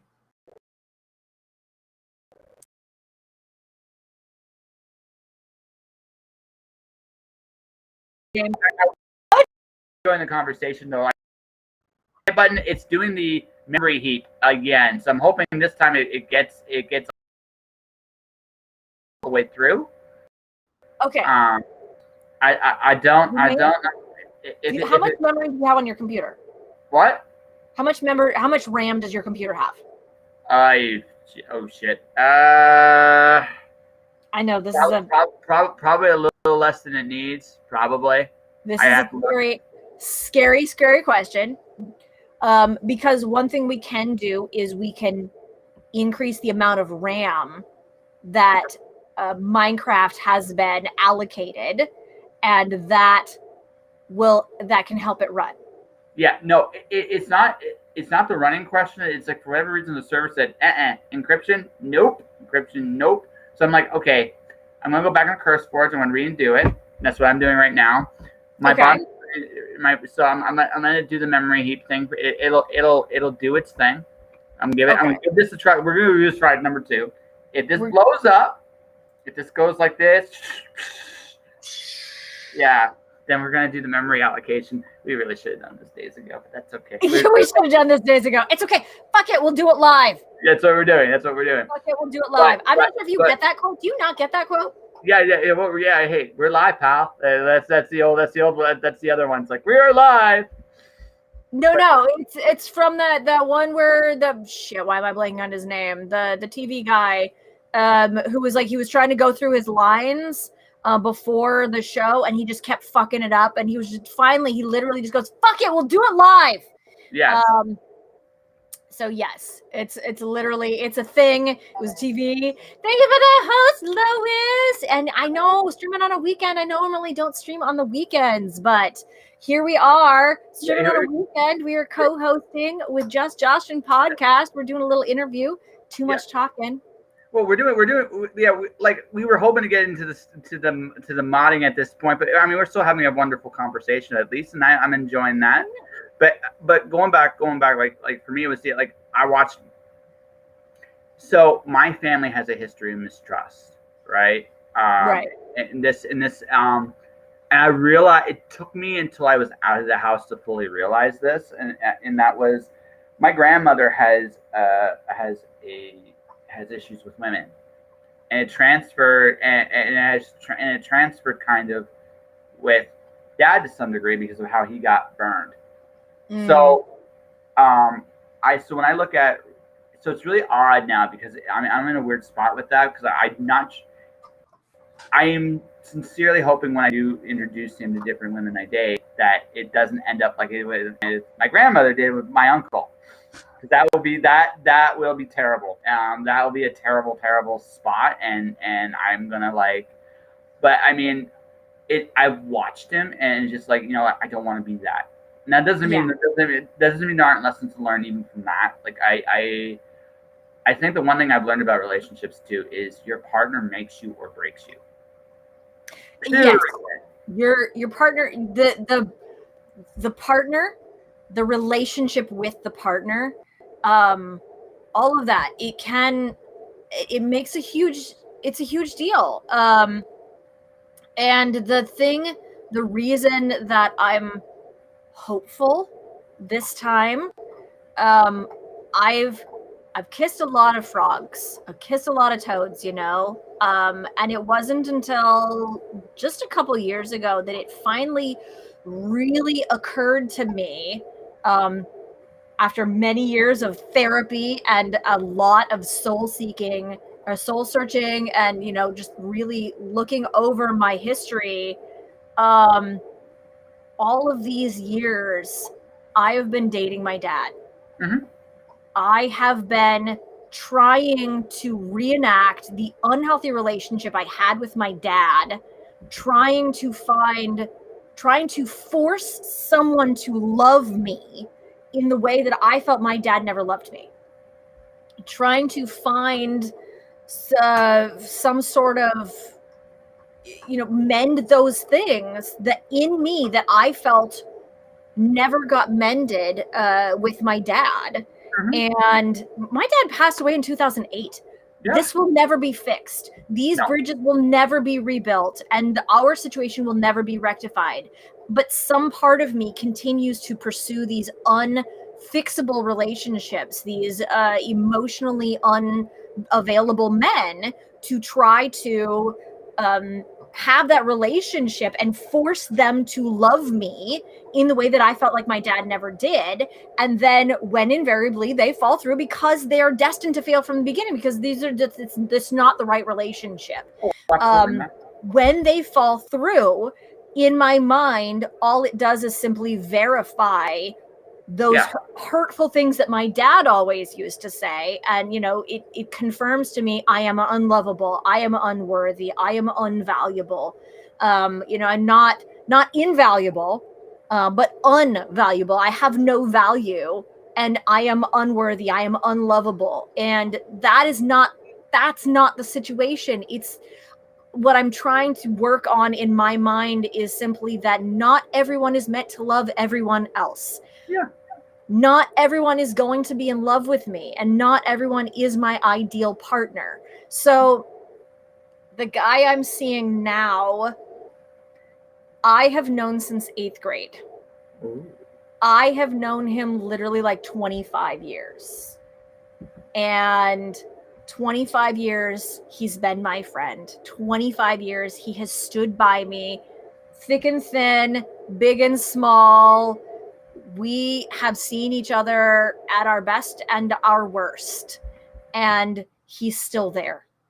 And through my divorce and his, and through him being in the military, and he has been an English teacher in Japan, and all these things, we were both there. Mm-hmm. And we always our paths always seem to go like this and then come back together again. And, we were talking recently, and even his mom was like, it's really too bad she lives so far away. You guys are so great together. And we're like, yeah, we're working on that. We're working on that. And so for me, it's just there's this consistency that I've never had before. Somebody who is just I know you've been through some shit, and I'm not scared. And I know that you've been hurt, and I am patient. And I know that you are like, you have anxiety about these things, but I am consistent, and I will do my best to be stable in the places where all you've ever had is instability. And it's the weirdest thing. Mm-hmm. You know, like somebody that's like there, like actually like just always there. And I'm like, okay, So that's weird. So I'm not going to pick on my dad. I just realized I think we all start dating our parents. Like, I think we all make that. I think that's just a natural thing. 'Cause that's what we see. What you realize, I think there's that moment when you have to, as a person, recognize like the pattern you're in. All right. And for me, I looked at my family, and one of the things I came to terms with was the fact that the biggest mistake that they've made in any of the relationship is that they want to do everything on their own. That's potent, and I get that to some degree, because I think we all want to feel capable. We all want to feel in control, and there's nothing more in control than it. I did this all by myself. You got to recognize me, all right? And there has to be a willingness to go it alone. I think we all have to have that in us. The sun. Yeah. Wait, sorry, what? my brother-in-law joined the game, and he went and Okay, so for whatever reason, I'm trying to go through all the. I've created this thing, and it's for whatever reason, the encryption seems to be fooling my computer. I think my computer is encrypting, and this is the error message I keep getting. So encrypting, because you're seeing me trying to log in. I'm assuming. Oh yeah, I can see you. I can see you on the server. It tells me every time. Yeah, exactly. I have the server console pulled up over here. Yeah, so I can see every time. It failed to connect to the server, disconnected. It's like, what the heck? Yeah, it says took too long to log in, which is weird. Yeah, so this might just be. I'm just trying different ones. I'm just trying different ones until we get it in. All right, so I'll be down. Tech support. Did you try turning it off and back on again? Yes. Like, I mean, like close completely out of CurseForge and all of that. Like, I'll try that. I've done it with Minecraft. I've done it with Minecraft already, so I'll do it with CurseForge as well. Yeah, like close completely out of that's what we call the ball bag tree. This is the ball bag tree over here. This right here, I worked on building that the other day, and this is the spawn area, and I don't know why my camera is not turning on here. Come on, webcam, where are you at? Did I break it? Break it? Showed my mom the ball bag tree and the floating ball, and she said you have some strange friends. Girl, you have no idea, Mom. Mom. No, at our age, at both of our ages, if we didn't have strange friends, something would be wrong with us, honestly. Well, so Lois in my stream here, she is literally there's enough of an age range here that she could be my daughter, and actually I am her mom's age. Yes. I know. I am the same age as Lois's mom. So literally Lois could be my daughter. And so for Lois's mom to be like, you have some strange friends, I'm just like, oh honey, you don't know the half of it. But they're the most fun to have. It's not like yeah, well, my dad used to say normal is a room full of boring people. Yeah, boring people that, like, if you ain't weird, you ain't trying. Like, have fun, be weird, do shit. Like, don't be lame. A nose. Yes, I'm wondering, how is your bandwidth? That is an excellent question. I was going to ask that as well, because it says that you took too long to log in. So I wonder if you just don't have enough internet. So April want to be your stream dad? Aw, you can have two moms. This is a modern society. It's a modern society, Lois. You can have two moms. It's okay. There's a book about that, like something or other, something or other has two moms or two dads, whatever it is. You can have two moms. It's okay. And you know what? We Rascal's freaking awesome, by the way. Yes. We Rascal is amazing. I'm not sure. So for those of you who are in my stream right now, and Josh seems to have gone AFK. That's okay. He'll be back at some point. So I'm just going to take over. I'm taking over. I am now Just Joshing podcast. Razzie is, so she is an amazing, she's Scottish, and her Scottish accent kills me. It is so beautiful. It just kills me. I love the Scottish accent. It's my favorite accent of all of the accents in the world. Scottish is my favorite. Half the time I can't understand a word they're saying, but that's okay. It's still glorious. And yes, so definitely, if you don't know We Rascal, go check her out. She's adorable and amazing. Yeah, so I am legitimately the same age as Lois's mom here. So for Lois's mom to be like, you've got weird friends. Irish and Scottish are my butt V's. You know what, Buttspot? You had an opportunity there. Just don't take off a Scottish woman. Oh, I know, right? It's like the most gloriously fiery, just like, flames and fire and all of the things. So yeah, hi also, by the way, so since we now we're having a little bit of a lull right now. Hi Falcon Gray and Lois. Hi guys, welcome. I'm so glad you guys are here. Feel like I just ate gammon roast and chocolate fudge cake. Okay, I don't know what gammon roast is, but if it's a big old chunk of meat, I'll take two of those. Hell hath no fear, like a Scotsman scorned, except their woman. Yeah, pretty much. That's the deal. Said it, hey, bro. Hi. How are you doing? Thank you again for that hosty host, Lois. I appreciate the shit out of you. And also, since we're, waiting for Josh to come back here, it's like a saltier version of pork. Okay. I'm down, especially when you combine salty pork with chocolate. Yes, I'm here for that. I'm here for all of that. So we're gonna hop over real quick while we're waiting for Josh to come back. I don't know why my camera is not coming up, but I don't know. Sorry, I'm back. Welcome back. Yeah, I got booted. Oh, I got booted. I don't know why I got booted, but I got booted. This thing said, You know what? I never. Yeah. Like this thing said to me, hey, you can't do this. You have to be booted because and your camera's disappeared, kind of, sort of. So hold on, let's do something here.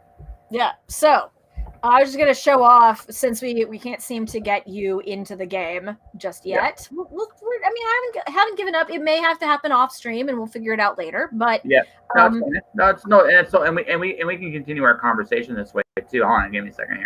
This is what I was working on late last night. This is our spawn. Strawberry Lance's sweets, crisps, and a jam donut. Girl, send me one. All of the above. Send me all of these. There you go. I fixed it. There we go. That's what I did. That's actually my life. So this is what I was working on yesterday. This is what we lovingly refer to as the ball bag tree. Yes. This building over here, cutting, restream, and log in, then go back to restream. Mm-hmm. So if we come around on this side over here, you can kind of see the roots sticking out. And you can see that the roots dip down underneath here. And when this is actually up in the sky, it looks like balls. It looks like the tree has balls. The roots of it look like this tree has balls hanging out at the bottom. and it's kind of hilarious. But yes, make me all of the roasts, do all those things, Lois. That would be amazing. All right. So I what? spent an entire day on stream merging this tree with this island to make it look like it grew here. And I'm actually really happy with how this turned out. And I would too. It's incredible. I mean, just the way the island was already, the shape of the island and the shape of the tree just blended so perfectly.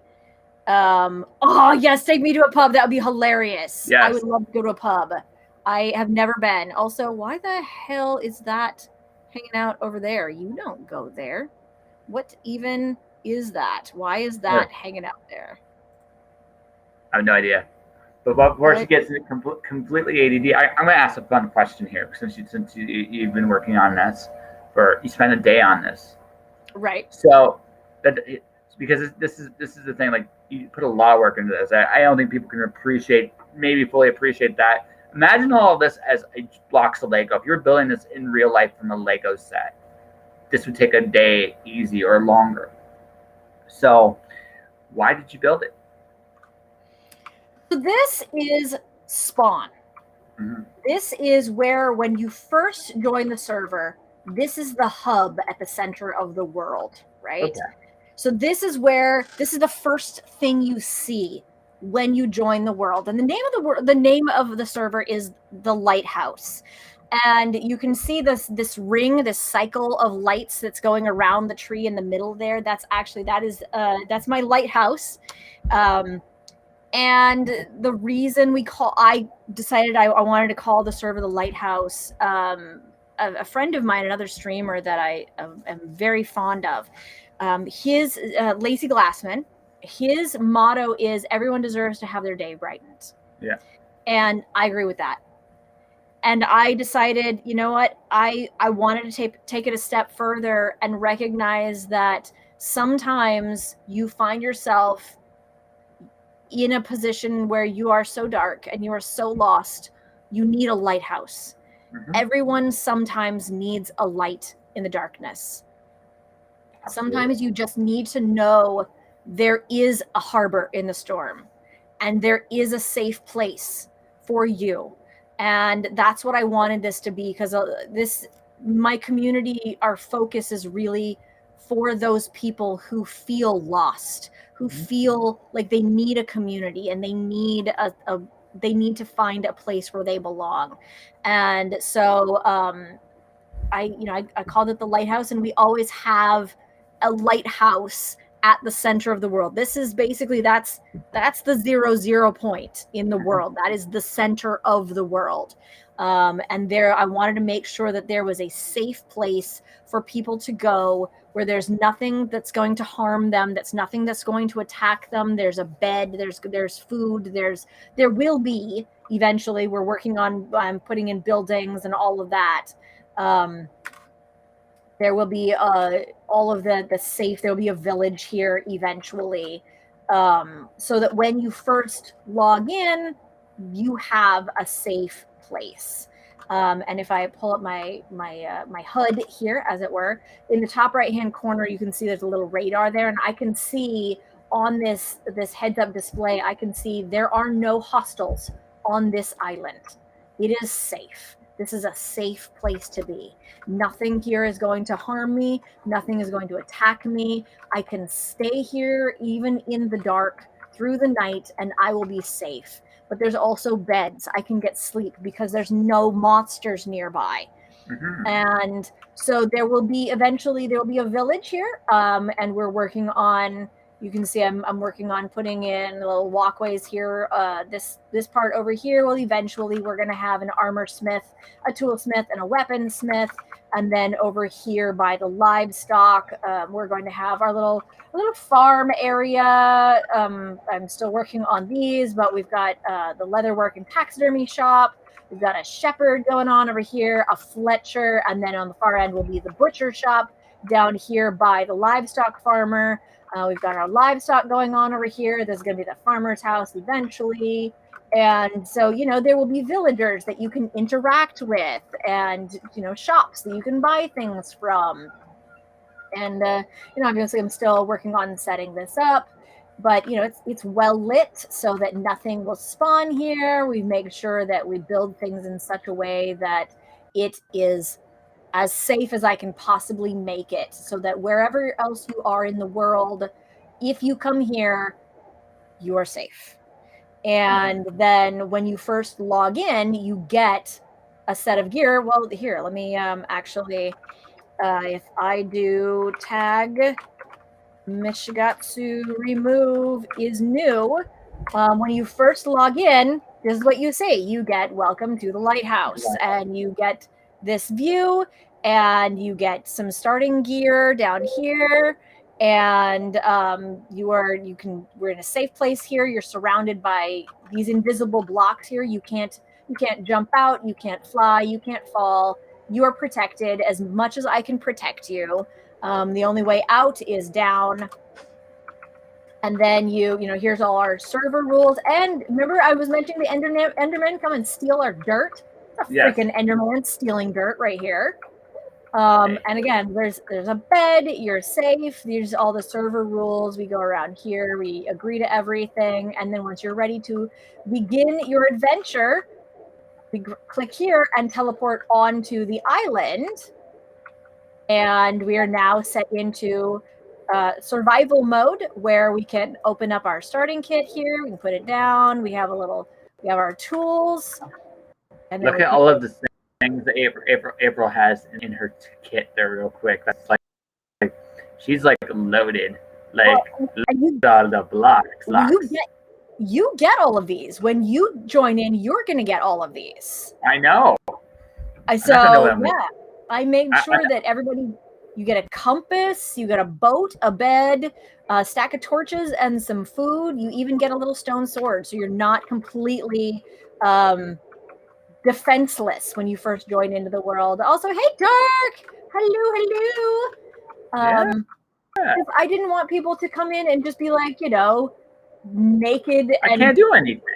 Naked and unarmed, So I give you the tools to begin your adventure. I give you a day's worth of rations and some torches, so you can just hit the road and go find your place. Naked and afraid, exactly. Naked and afraid. There's my brother-in-law. There he is. Yes. Because I didn't want you to be naked and afraid. I want you to travel, have adventures, build a world, interact. And then, of course, we've got our little waystone over here where you can hop off to other people's houses. And once you have a place to settle, you can, we go over here to maybe mine, Miss Shigatsu. Apparently, I got rid of my waystone and never put it back. There is no waystone to Shigatsu. There is no waystone. You cannot go to my house. That's right. Where is my house? I live here now. Teleport to. Go to that. Or, don't. That's fine too. I live here. This is my home, kind of, when I'm not wandering the world. Oh. I accidentally deleted my house. Sweet. Awesome. I deleted my house. That's fine. I deleted my house. It's fine. So anyway, this is where I would be living. You know what you're doing for your next round, right? Yeah, I accidentally deleted. Actually, that's a heck of a tagline. I deleted my house. Help me build it. Come watch me rebuild it from the ground up. Yeah, whoopsie daisy. I deleted my house. Anyway, this would be my house if my house were still here, but it's not. So that's fine. It's cool.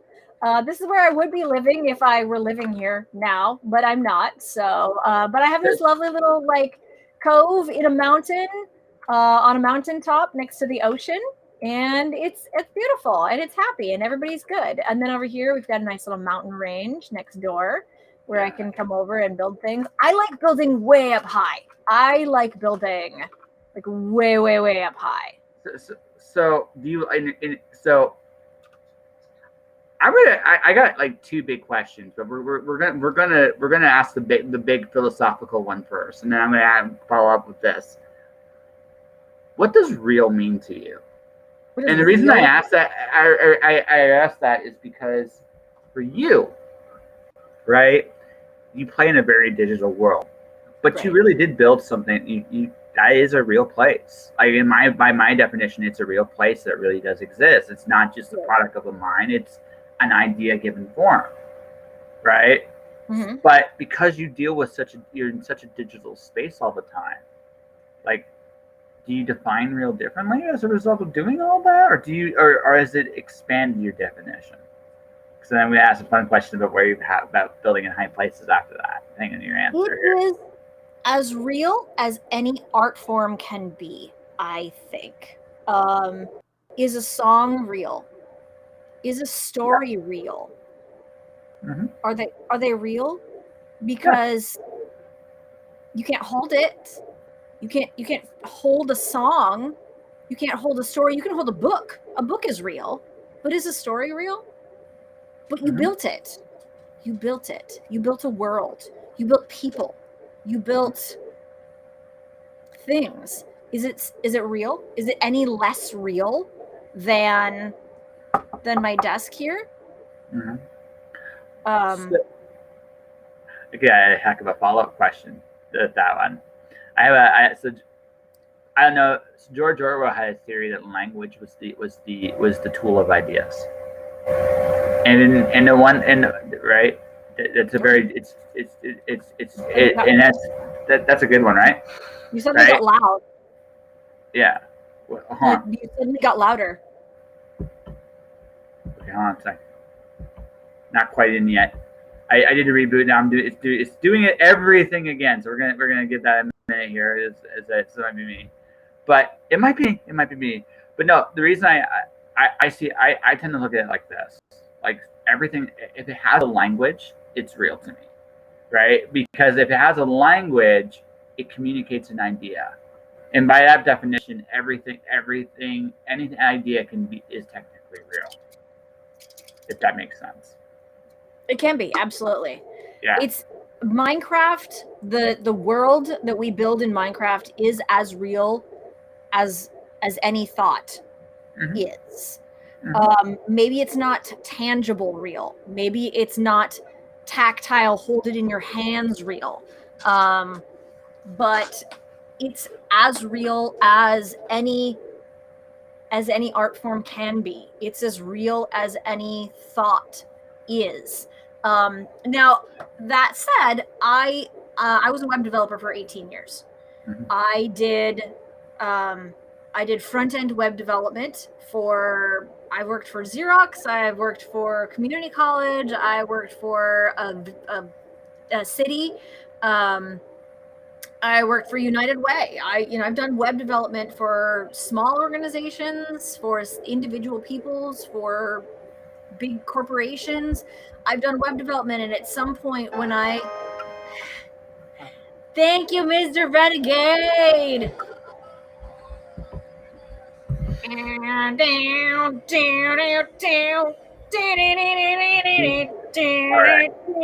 Mr. Renegade coming in with them 10 sparkly little kerplunkies.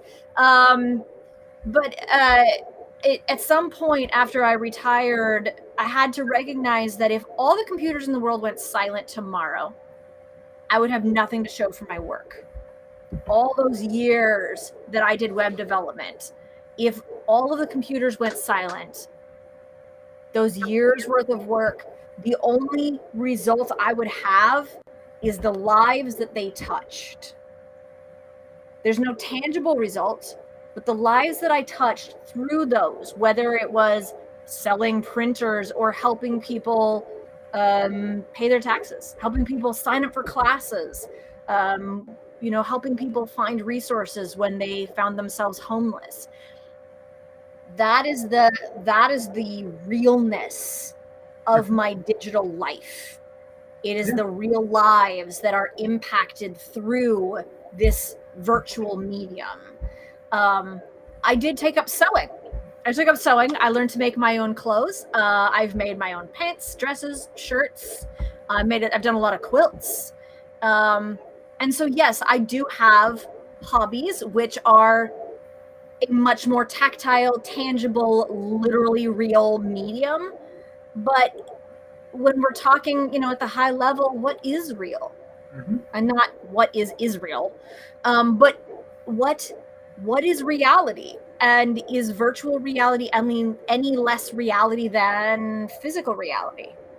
And if the reality I'm building in Minecraft is specifically a reality to share with other people. Am I in? You joined the game and then you timed out. Fucking fuck. But you were there. You were there. Okay, we'll try this again. Give me a second here. You were there. SlenderTuba joined the game and then SlenderTuba left the game. Ah! Yes. Okay. Almost. So close. We're so close. Connection lost. Okay, that was different. Oh. All right, let's give it a sec. So close. It may be Hold your breath. No, don't. I'm not going to hold my breath. But no, I don't want you to pass out. Right. But if the reality I'm building touches someone else's life, is it any less real? Joining world. Hey, I got somewhere. SlenderTuba joined the game. I'm telling you, loading terrain.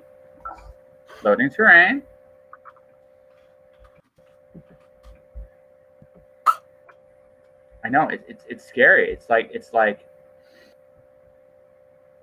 I might be there. Hold on. Let's take a look. It's almost there. I do think I am going to have to mod the RAM on this. But I might actually come on in. That's right. Shigatsu's going to be treating me to her drug, ladies and gentlemen. That's about to happen next. It took 2 hours, but we got there.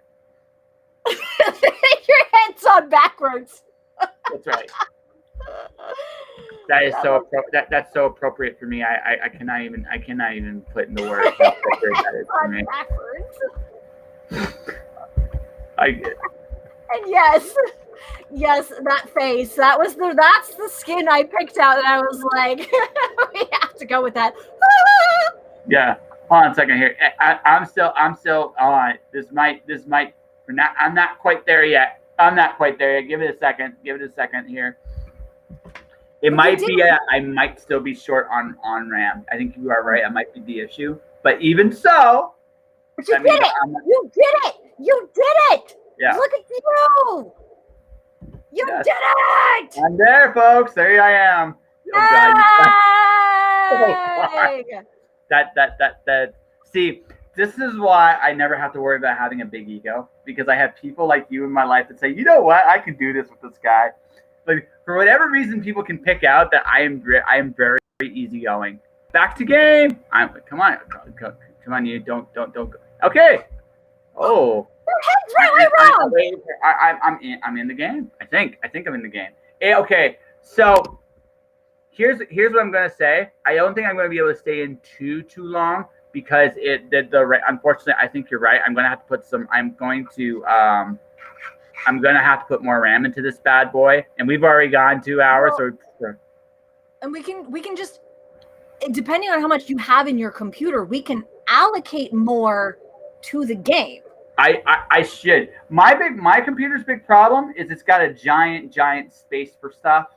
Right, it's so big that when it's moving, it's going. I gotta travel this whole space to make things happen. Right, but because I'm seeing you, but it's kind of like, I love by the way, your avatar. I should point this out. I really do like your avatar. It's hilarious. But I'm a rainbow butterfly unicorn kitty. Hold on a second here.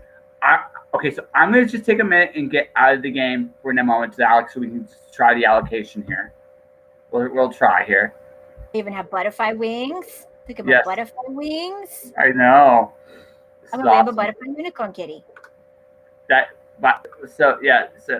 No, it's funny. I think you and my sister would get along very well. She would give me an avatar just like that, or something like that. Anyway. But yes, this is what you look like. That's amazing. That's incredible. That. Honestly, screenshot and send me that. That will be the like the audio. It's like, This is my avatar. I'm entering the world of Minecraft. Mama, no. Welcome to the world of Minecraft. That's right. There we go. Perfect. Nailed it. Okay, hold on a That second. is So literally. I'm going to just disconnect for now. I'm going to go back in. I found my way back in. So I'm going to, but it is a RAM. We got to allocate some RAM to this bad boy. Yeah. So this one. But we can get in. We can get in. That's a great thing. We can actually get in the system now. Yes. So you're gonna do that through in CurseForge. Okay. I'm in CurseForge. Okay, so we're in CurseForge here. We're at my mod packs. In the bottom left corner here, my face is in the way. Hold on a sec here. I think, yeah. So my computer just went this. So bottom left or settings? Bottom left, go to settings, and then you'll see a section for Minecraft. Yep. And then we down here for allocated memory. Yeah. All right, hold on a second here. Give it a second here. I basically. My computer say it again. It might just be a full RAM issue here. Yeah. Me streaming slash playing Minecraft might not. I can probably do one or the other, but I don't know if I can do both. I know that feeling. Yeah. So I actually just got a new computer. 2 months ago. 2 months ago, I think I got a brand new computer. When I first started streaming in 2019, I was using a computer that I had built in 2012 for the Diablo 3 launch. So I was, as the kids these days say, I was using a potato. I was streaming on a potato. And when all you're doing is streaming, it's fine. It's good enough. When all you're doing is playing vanilla Minecraft, it's fine. It's good enough. But when you're streaming and playing modded Minecraft, it was struggling. She was struggling. Okay. So CurseForge, the settings. So I'm in the set general. So in settings, general, CurseForge, add-on, subscription, privacy. So which one do I go to? Minecraft. Game specific. Okay. So yep. Game specific. There should be a section down here for allocated memory. Which I'm going to look for right now. It's towards the bottom. Yes. Okay. I have mine set at 4096. That should be enough. That's where mine is at.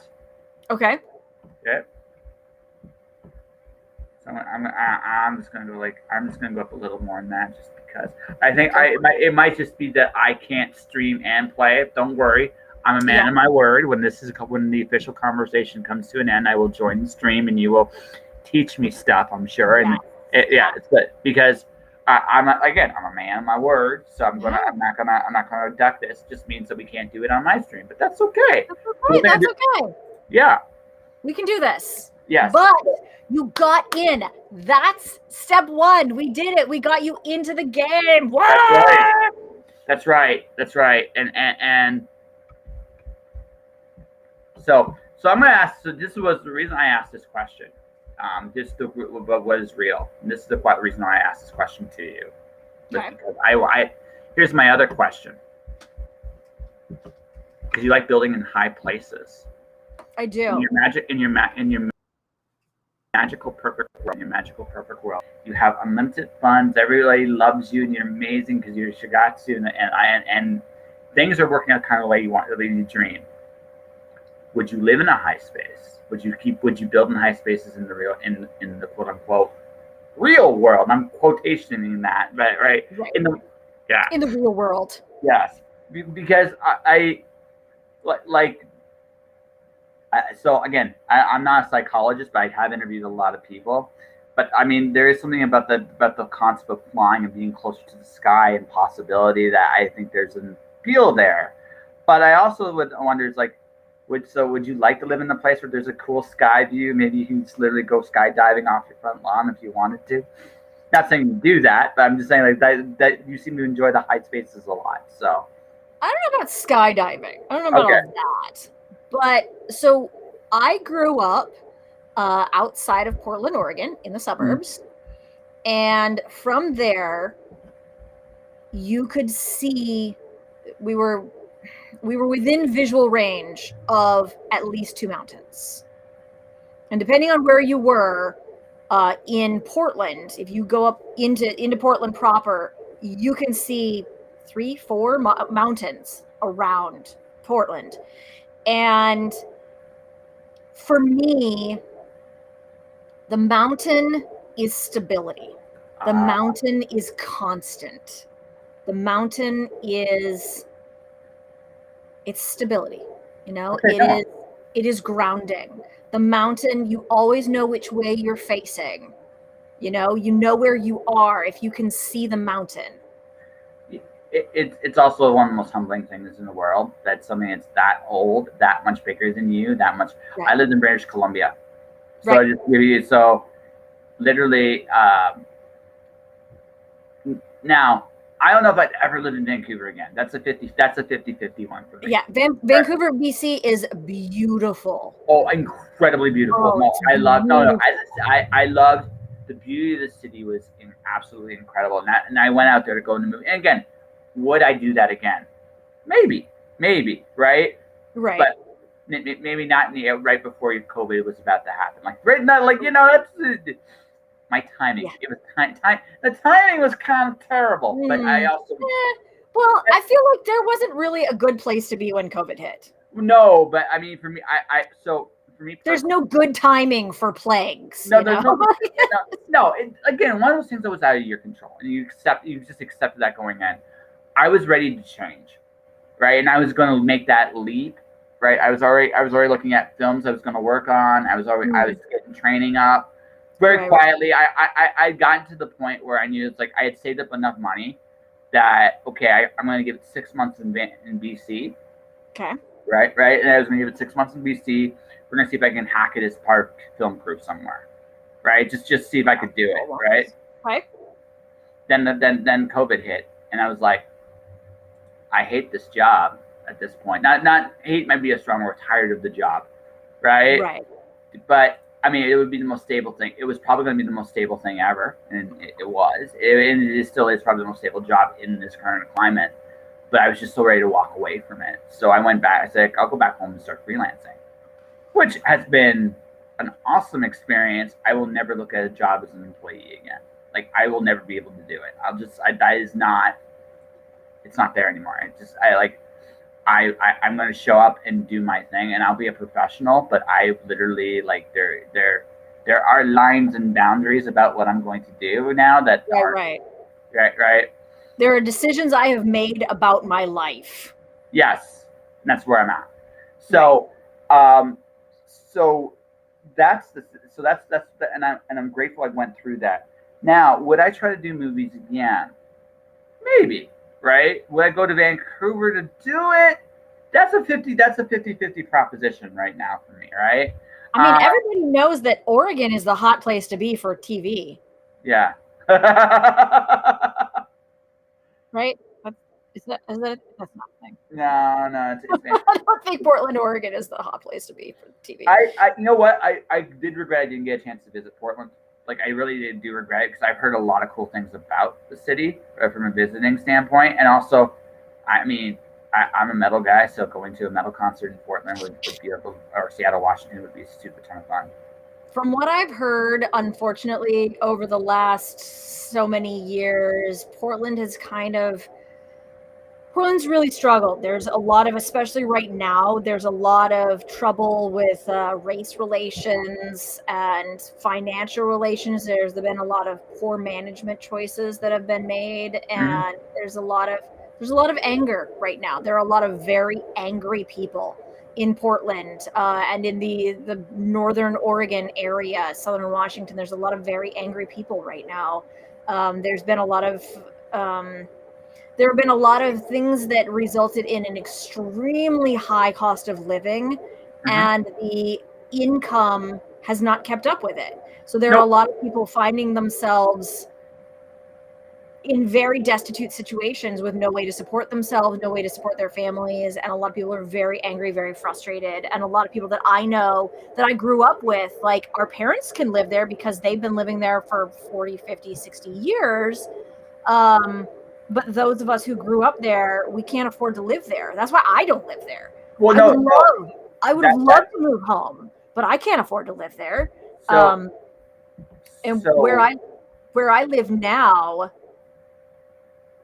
I'm just moving the screen over just because you're not seeing me right now. That's all.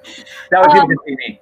Right where I live now, the cost of living is a third of what it would be if I lived in Portland, and I can't afford to move home. I wish I could. I can't afford to move home. So, not to forecast the future too much, because I mean it could be I could totally be wrong. I hope I am, but the fact that people are more working at home now, this is something a lot of people aren't thinking about yet. For about 5 years, I figure 5 years, right, from the next housing collapse, and here's why. Oh, at least. I mean, it's coming. No. I say 5. It could be a little sooner. It could be a little later, but 5. And really, here's the X factor, like the honest X factor. So, downtowns made their money from all these big office buildings, from these companies that were downtown with the big office jobs, getting people to come to work, do their thing. Downtown. Right. Right, but now that nobody has to be downtown, you don't have to live downtown, you don't have to work downtown. You can be anywhere. And and a lot of people are just like, fuck all this. Like, but here's the thing I want is fully seeing at your company. Why do you have that big giant building now? Exactly. Right? You don't need it anymore. You don't need it. You still need a building. But you're looking. But we're talking like, instead of a giant skyscraper, maybe a 6-7 floor building at most, so you can do meetings. Like make sure there is some community and some meeting, because there's not very many office jobs that actually require an office. There are a few, but they're not many. Right. So, well, and for years, the joke working in offices, as I was for years, the joke is this was a half-hour meeting that could have been solved by an email. Yeah. Like, why are you wasting my life with this? Why am I sitting here in this stupid meeting when literally we could have handled this over a phone call, over an email? This is a waste of life. And for what's really, as someone who is on disability, who was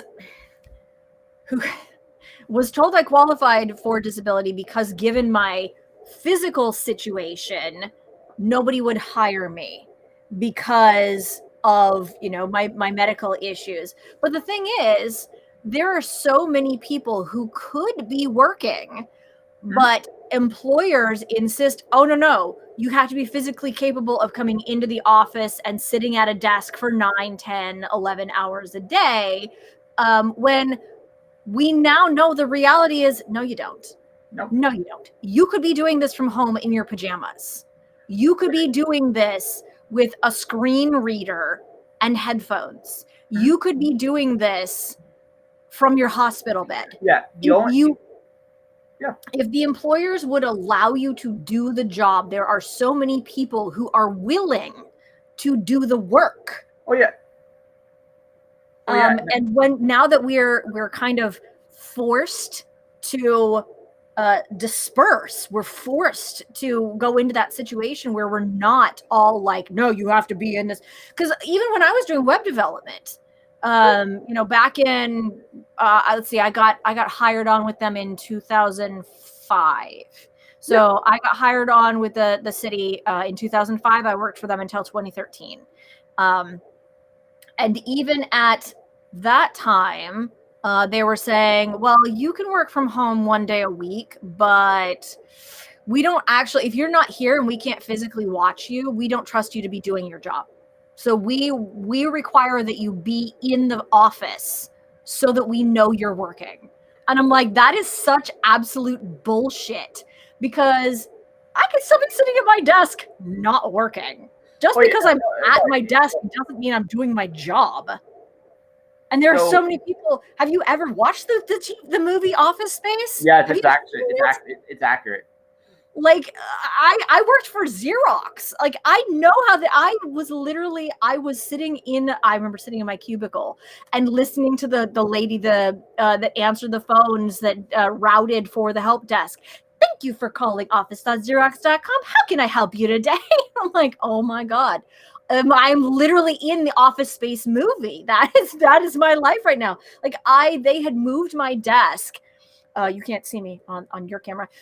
They had moved my desk because there wasn't enough room to place me with the rest of the web development team. So my desk was in a cubicle with the sales team across from the help desk.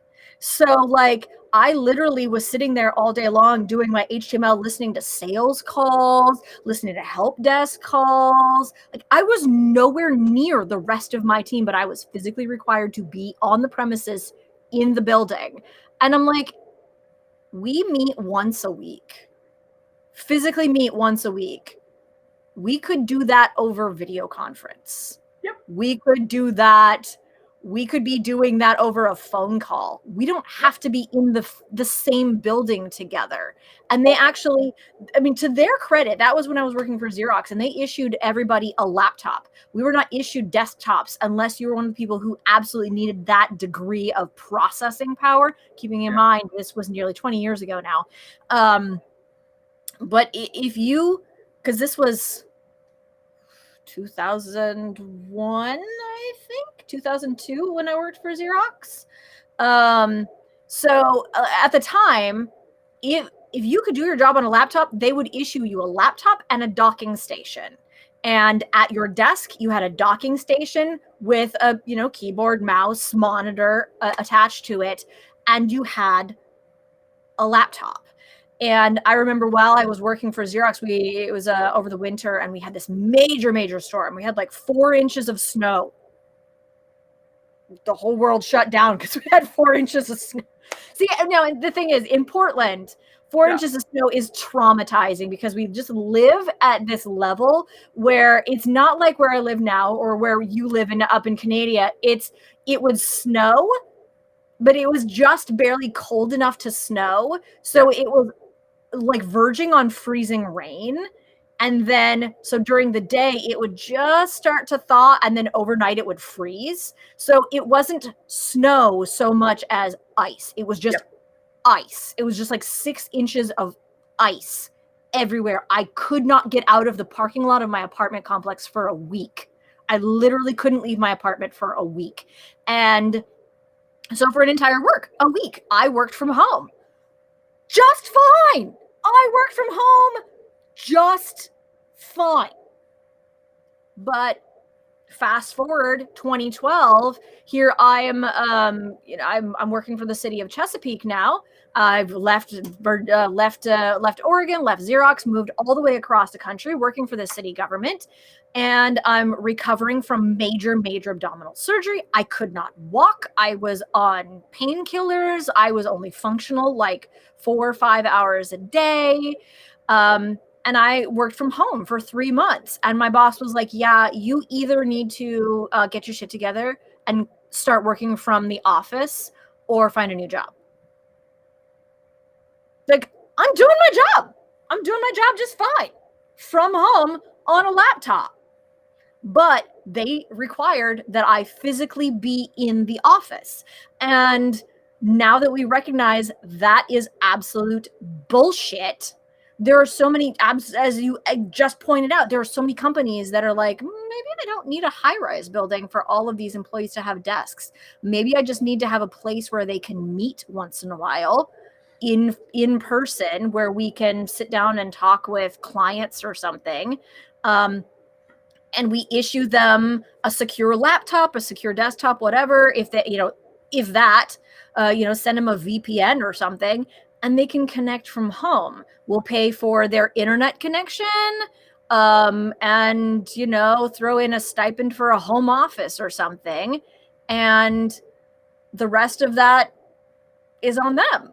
You know, we don't have, as long as the work is getting done, people are finally realizing, as long as the work is getting done, I don't care what time it gets done. For the most part, there's a lot of these. Yes, you got to be functional more or less during business hours to be able to help people and interact with people on a consistent basis. But there's so much of it that it's like, I don't care what time you do the job as long as you do the job. And what that means, as you've just pointed out, is that if they don't have to be downtown, that means I can live anywhere as long as I've got a stable internet connection. So let's just walk down the path a little bit farther now. Leases come up for these buildings downtown, and they're going and right, and not just downtown. Even like high rises in general. Like these big buildings that get taxed by the cities. Right. Well, companies are going to rightfully say, we don't need them anymore. Yep. Or what you might see is a bunch of these companies going to one or two of these buildings, because really. You might rent out floors, not actual like buildings. Right, exactly. I was just going to say a floor. You might share, instead of having the whole building to yourself. Maybe now you split the building with 3 or 4 other companies. Exactly, and that's all you really need, right? And so, and again, there's still a handful of office jobs that do require a physical presence.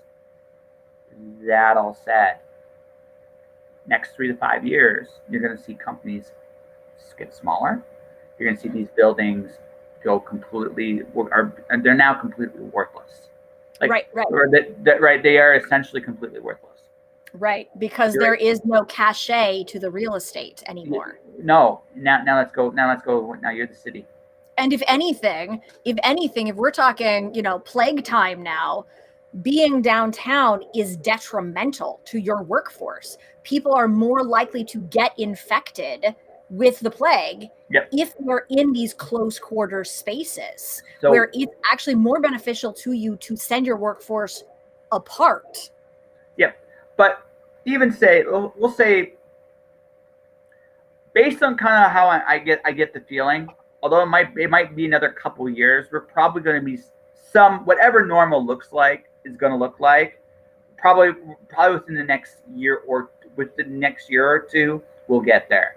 Just certain things kind of make me think that we're going to get there. Now that's just me. Maybe I'm being optimistic, but there's certain things I've seen that kind of make me think it's going to happen.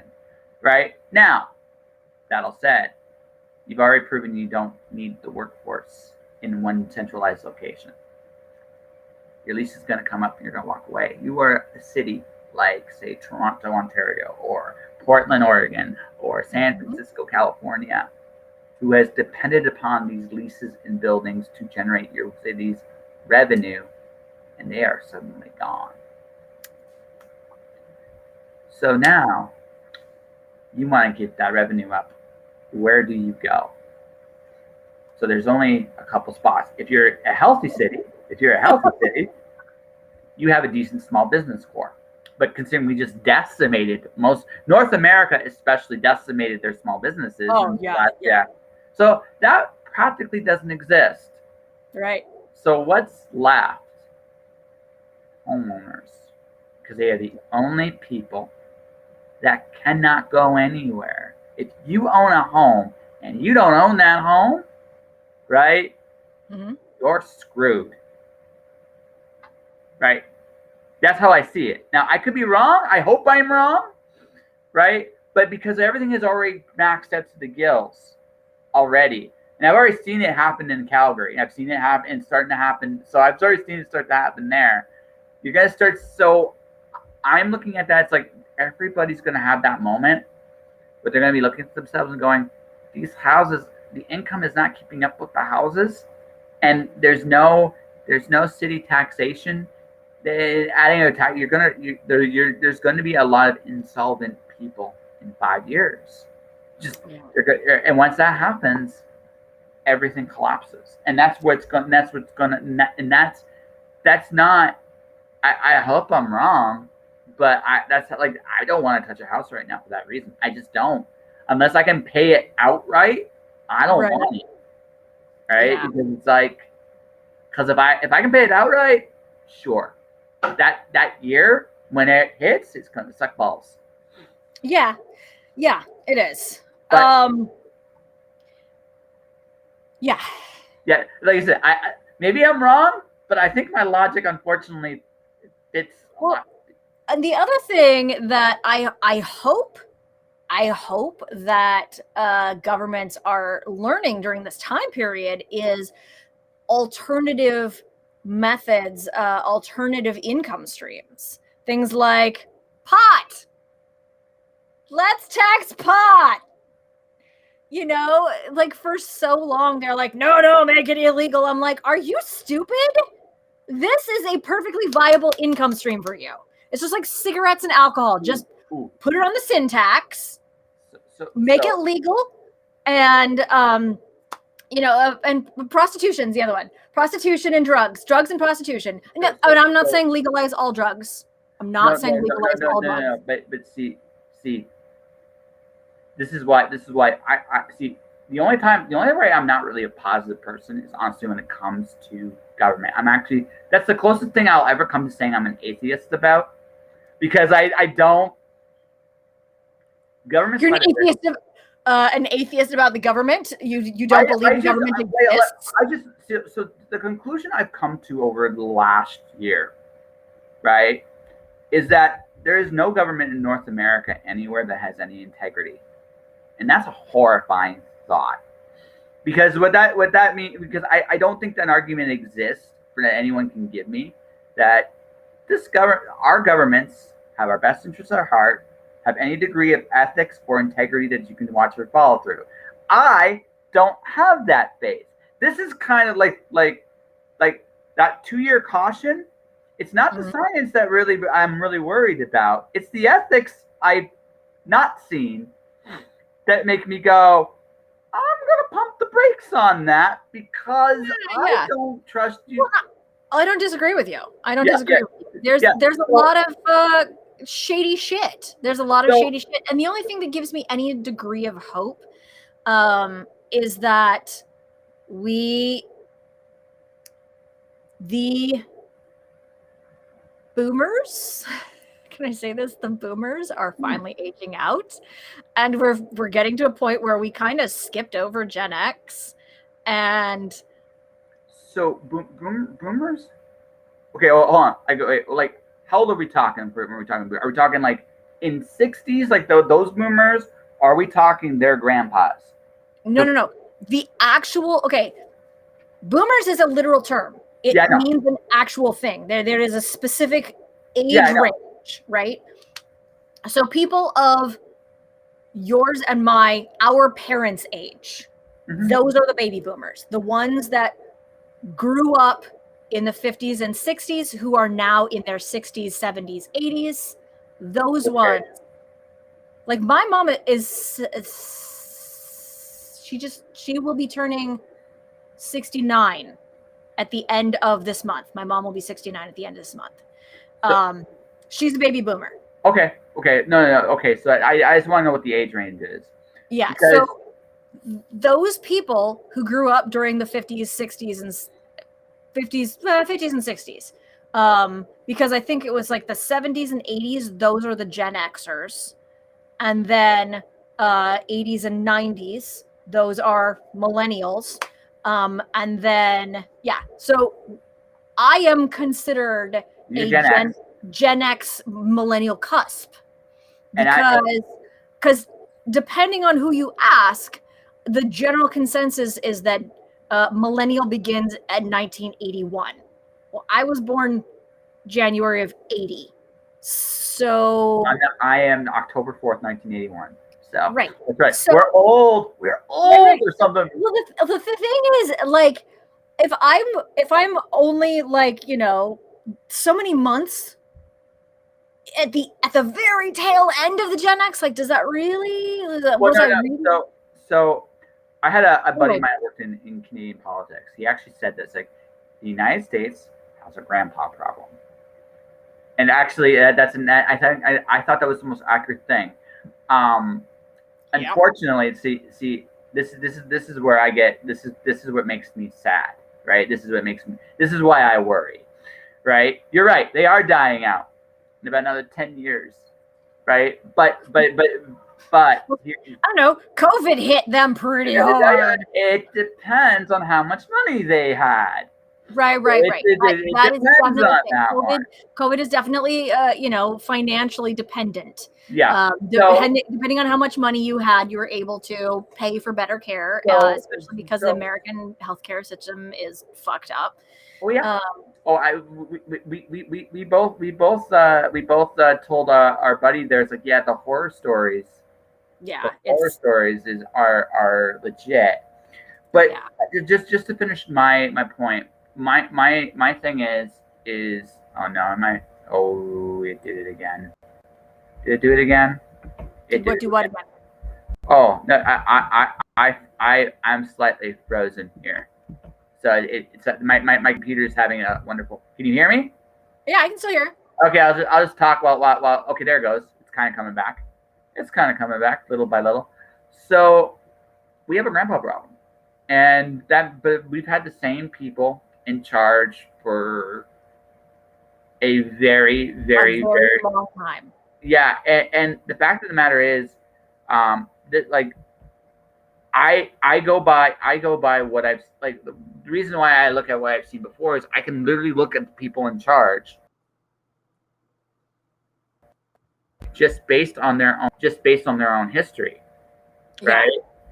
Yeah. And I'm very much I'm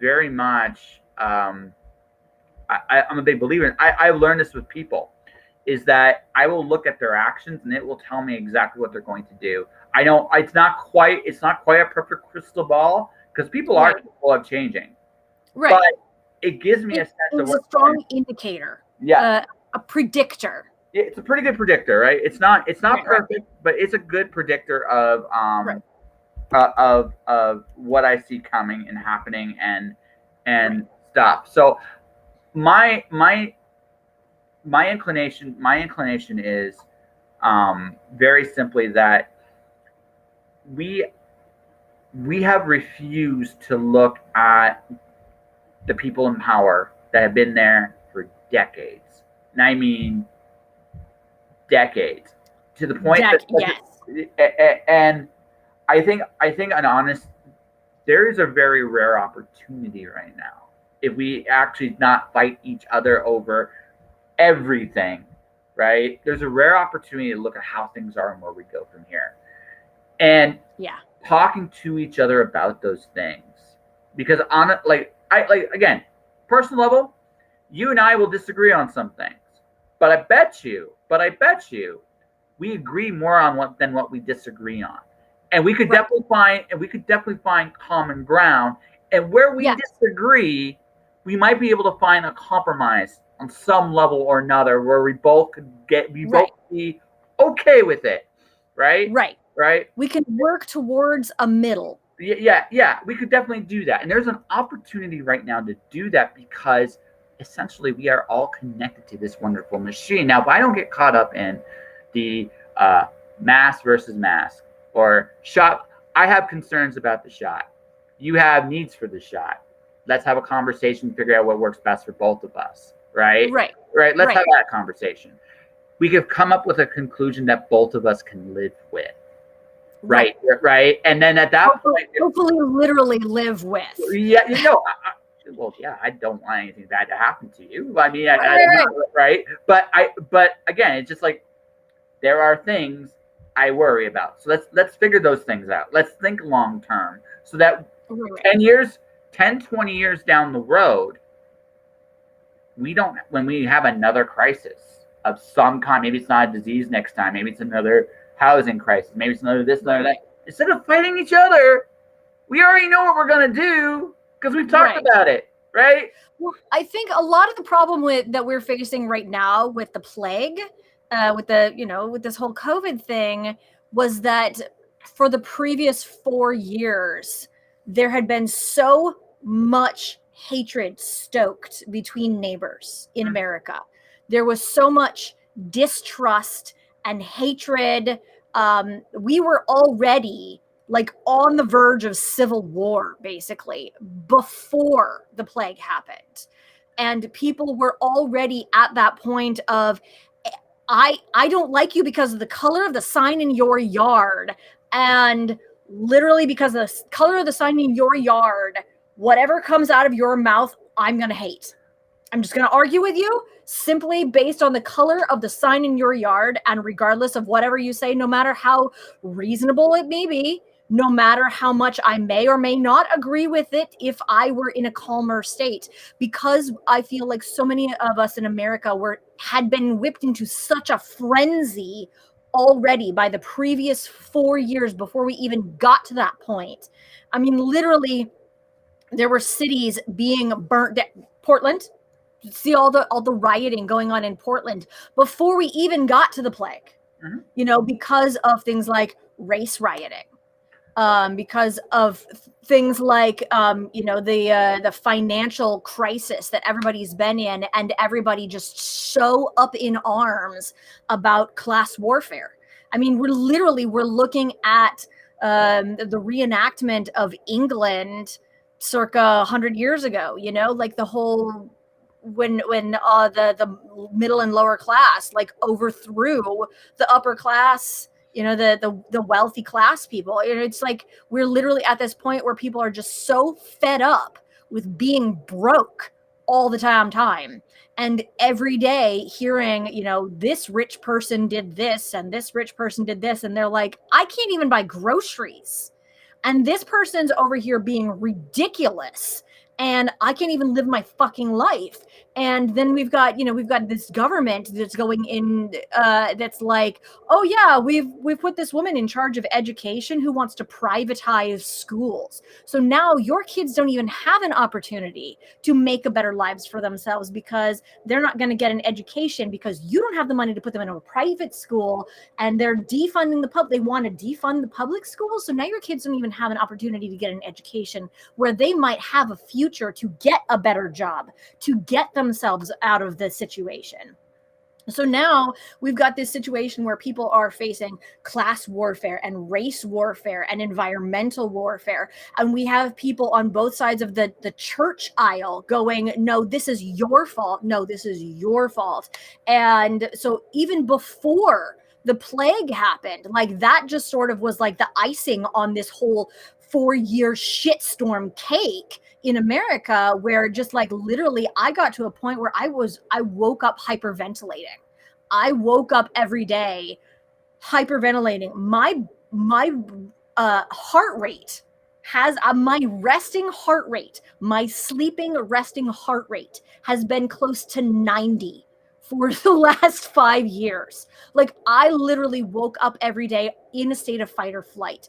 I don't know if the dude across the street is going to come over with a gun because I have a sign in my yard that says, love is love, Black Lives Matter, women's rights are human rights, water is life. I don't know if the Trump guy across the street is going to come over and kill me. I had people from my own church going off on me for encouraging people to wear masks because it's against the will of God and you're preventing God's perfect system of breathing from working. I'm like, are you stupid? I had people coming after me telling me that from my own church, telling me that hospitals are a for-profit organization. They're a multi-million-dollar for-profit organization, and they don't care about you. They're just here to make more money and whip you into a frenzy so that you make poor choices and waste your money. I'm like, really? The CDC is here to whip me into a frenzy to steal my money? Or no, that's not how that works. And so, like before the plague even happened, we were at this point of like literally just ripping our hair out and hating everybody around us. And then the plague came along and it was suddenly people are going, well, no, this is, God punishing the gay people. No, this is China's fault. No, this is blah, blah, blah. And it's just like, you know what? We could have come to some common ground here. Do we not all want to live our best lives? Do we not all want to survive this? There's only one thing I want to point out. I point out to people about this before I really go into this in great detail. Trump was a monster. Yes. Yes. No, there's no. I have never debated this. However, he was the symptom. More than that, he's the inevitable result. Yes, And he's the the reason, inevitable result. and the reason why is this, right? He I he can didn't look at start the almost. fire. He I didn't can look start at. the fire. I can look at almost everything he did, except for there's two things he did that someone pointed out to me were very unique. But I can look at almost everything else he did. I can compare Trump to Ronald Reagan. Like I can compare them person to person, and they are almost identical, except for like two really big differences. The big difference number one was Ronald Reagan did not live in the reality TV era, right? Right. That right. He Number was a two, TV star, but he wasn't a reality TV star. no, but there was no reality TV, and so media and also the language of how media projected stuff was different then and now. Trump came post reality area where and post Howard Stern. More importantly, post Howard Stern, which actually is ironically Howard Stern was definitely the template for Trump. Like it or love it, he was the template for Trump. Right. So that's difference number one. Difference number two. Reagan's likable. Trump is not. But if you look at their policies, if you look at their positions, some of the decisions both of them have made, they are almost identical. It's scary. And it's not just Trump. Heck, I can look at Biden. Biden is one of the biggest reasons your prison system is the way it is. He's not the only reason that's that way, but he's a big architect of it.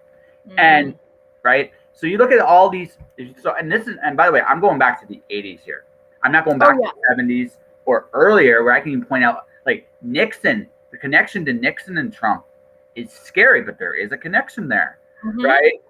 So you can go all the way back to that, and you can go all the way back to McCarthyism and see where Trump was germinated from. That's the 50s. That's when my dad was a kid. Yep. All of which to say is, if you think Trump doesn't happen overnight, Trump happens when you go down a very specified path and you ignore the warning signs. When Rodney King got beaten, it wasn't Black Lives Matter then. It was a different kind of political term or another terminology was different. It was different terminology, but it was the same fight. It's the same. The exact same fight. It's the same racial battle that we've been fighting for 100 years. Yes. So do you know what really depressed me? So my buddy from Toronto called, talking about me habits talk. He's a I'm gonna say black. I'm gonna say this. I don't know if this is the right political term at this point, because it's like a Canadian that happens to be black. We'll keep it like that, right?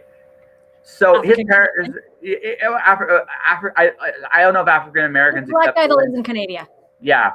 So, but I remember we talking about some of the same issues, and I remember like the truly sad thing was I had this conversation as a teenager when Rodney King was being the exact same conversation, word for word, verbatim.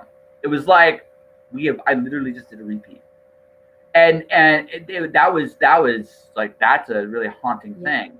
So, and it's like I was recently I played Michael Jackson's "They Don't Really Care About Us."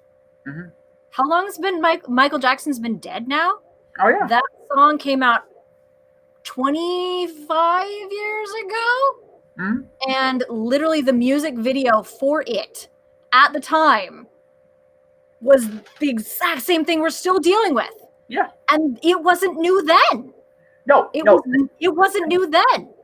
No, it came out in the 90s, and that was the same thing we'd been saying in the 80s. It was the same thing they've been saying in the 70s and the 60s and the 50s. We have an inherent problem in America with... It's not just America. It is worldwide. It's just, it reflects it. America's the heart and soul of it because of the money you guys generate. But but we all have this problem. So here's the thing, and then I realized this, like, the reason why these problems look worse today is because we've ignored them. But these problems we ignored them, and now we have as previously mentioned, we have the internet now. Yeah. We have cameras everywhere now. So whereas before they were happening everywhere, but if you live in Oregon and it's happening in Georgia, I don't see it. I don't see it. Maybe it's just in my backyard. No. Now we have cameras on every street corner, on all the cops, in everybody's pockets, and we know this shit happens everywhere, and it's not okay. No. And yeah, so Trump was not the monster. He was a symptom. He was the inevitable end result of years. He was a monster. I'm like, it's undeniable on that. But here's the thing that I think a lot of people like. Biden's been here before too. Right. This is the fourth time he's run for president. Yeah, he's been running for president literally since the 1970s. Yeah, but just 4 years ago, he was vice president. So it's not like I have a track record of this gentleman. I know what he's going to do because I've seen it before. Right. There's no surprise. So he's pushing 80 and he's been in politics since he was in his 20s. That's right. And that's a lot of the same. And that's why I have said this on multiple podcasts.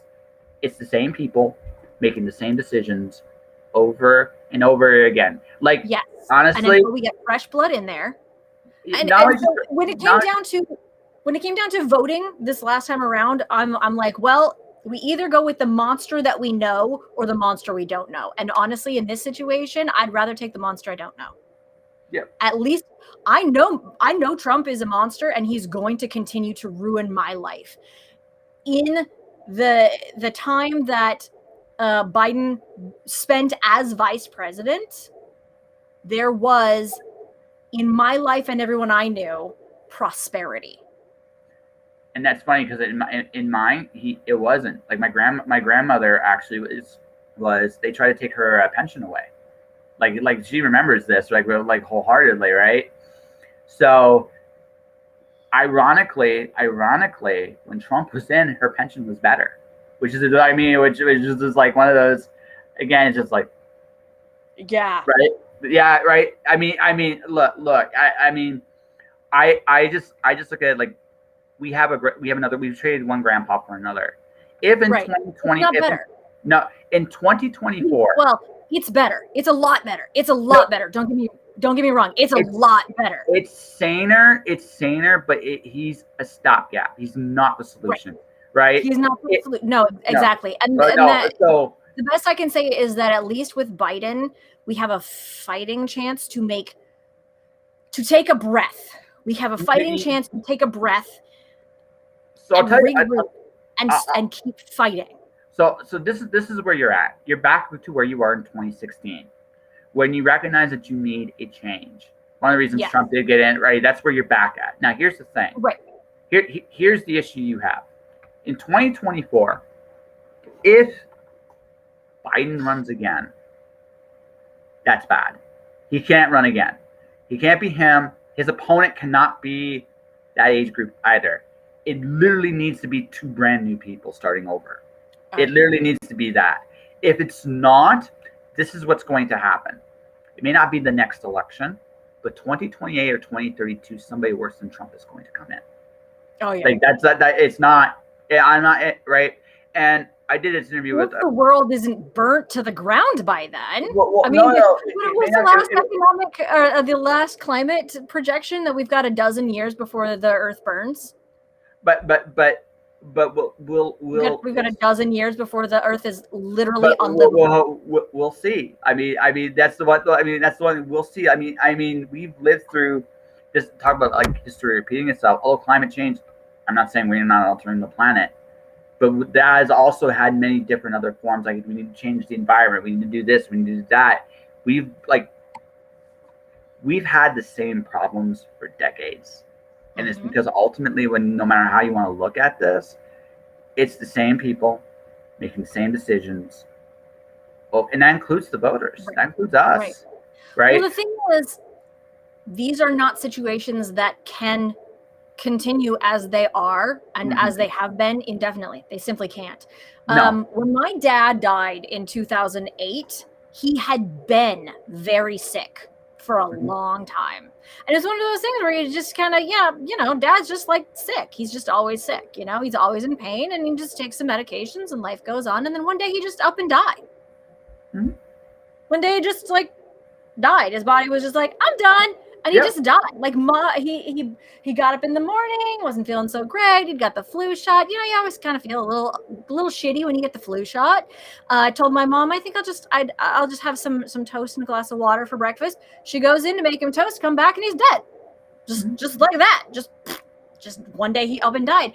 These things cannot be carried on indefinitely. And in America and most of the world, we have this constant disease that we've been fighting for so long, and it just kind of feels like, we're just going to keep on fighting this like forever. Like we've got as much time as we need. No, we don't. At some point, it's going to end. Somehow, some way, one way or another, there is going to be an end. There is going to be a reckoning of some sort. It's going to come to a head.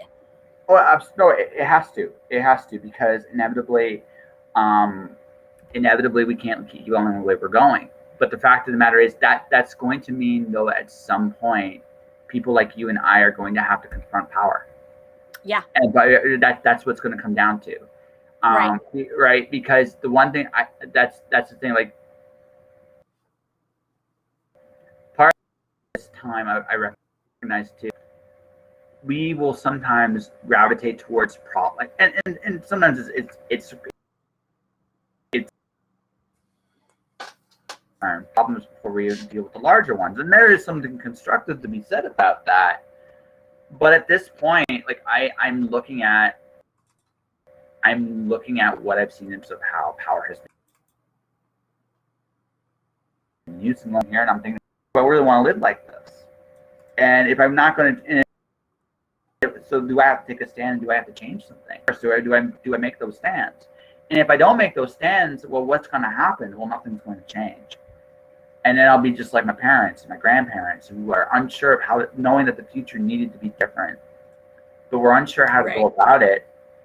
And so we repeat the cycle for our kids and their kids, right? Right, exactly. Right, and that's the, like, the fire. It was always burning since the world's been turning. Yeah, well, it always was. I mean, the one constant gratitude I do have is, like, no matter what, change is inevitable. The only real question is, the only real question at this point is, who do we want to be? What do we want to become? And are we thinking about our future in the best possible way? That's big, and even like on a macro level for all of us. Like, where do you want to go? So on the subject of change, we've been live for about 2 hours, 45 minutes. Yeah, and I think it's time for a break here. Sure. Actually, why don't we do this? Why don't we we wrap this up? Why don't we do this? Why don't we conclude the interview portion of this, so we can take. Well, did you have any other interviewee questions? No, for me about... actually we've had. I think we've had a great conversation. All in all, what do you think? Did you enjoyed it? Yeah. So, ladies and gentlemen, so we got a very little glimpse. Unfortunately, we were going to hopefully do a little bit more, but I will recommend this because I do primarily create a podcast. Twitch is an amazing place, and I've done this for the whole week. I've interviewed various streamers of different voice. April is more the norm on Twitch, and I think what she does is super cool, because what she does is she's built a community. Super awesome. Yes, that's right. She is super awesome. So is Penny, who's sleeping, going, "What the hell am I doing here?" Hey, hi, Penny. So, but what I wanted to point out to everybody is one of the biggest keys to just success in general is to get involved in your communities, whatever they may be. And I think April's done an amazing job building her little community in the corner. She helps a lot of people. She is support. You've heard a little bit of it. She sings. She's a great singer, right? She's entertaining. She's fun, and she does this every night. She is actually. We said this off stream. I'll say this on stream. She's an amazing performer, and I think honestly, streaming is such an interesting form of entertainment, and I've been very, very fortunate to be a tiny part of that here. Now, I'm glad you're having part in my community. Yeah. I love having you in my community. Yeah. So you have a very interesting perspective on things that a lot of people don't have. Yep.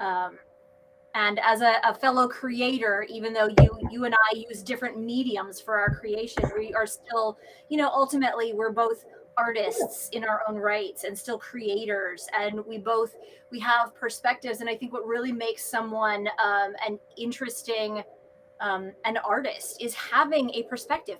Have a perspective and just really just like dive into that, whether your art medium is writing or painting or singing or dancing or acting or building things in Minecraft.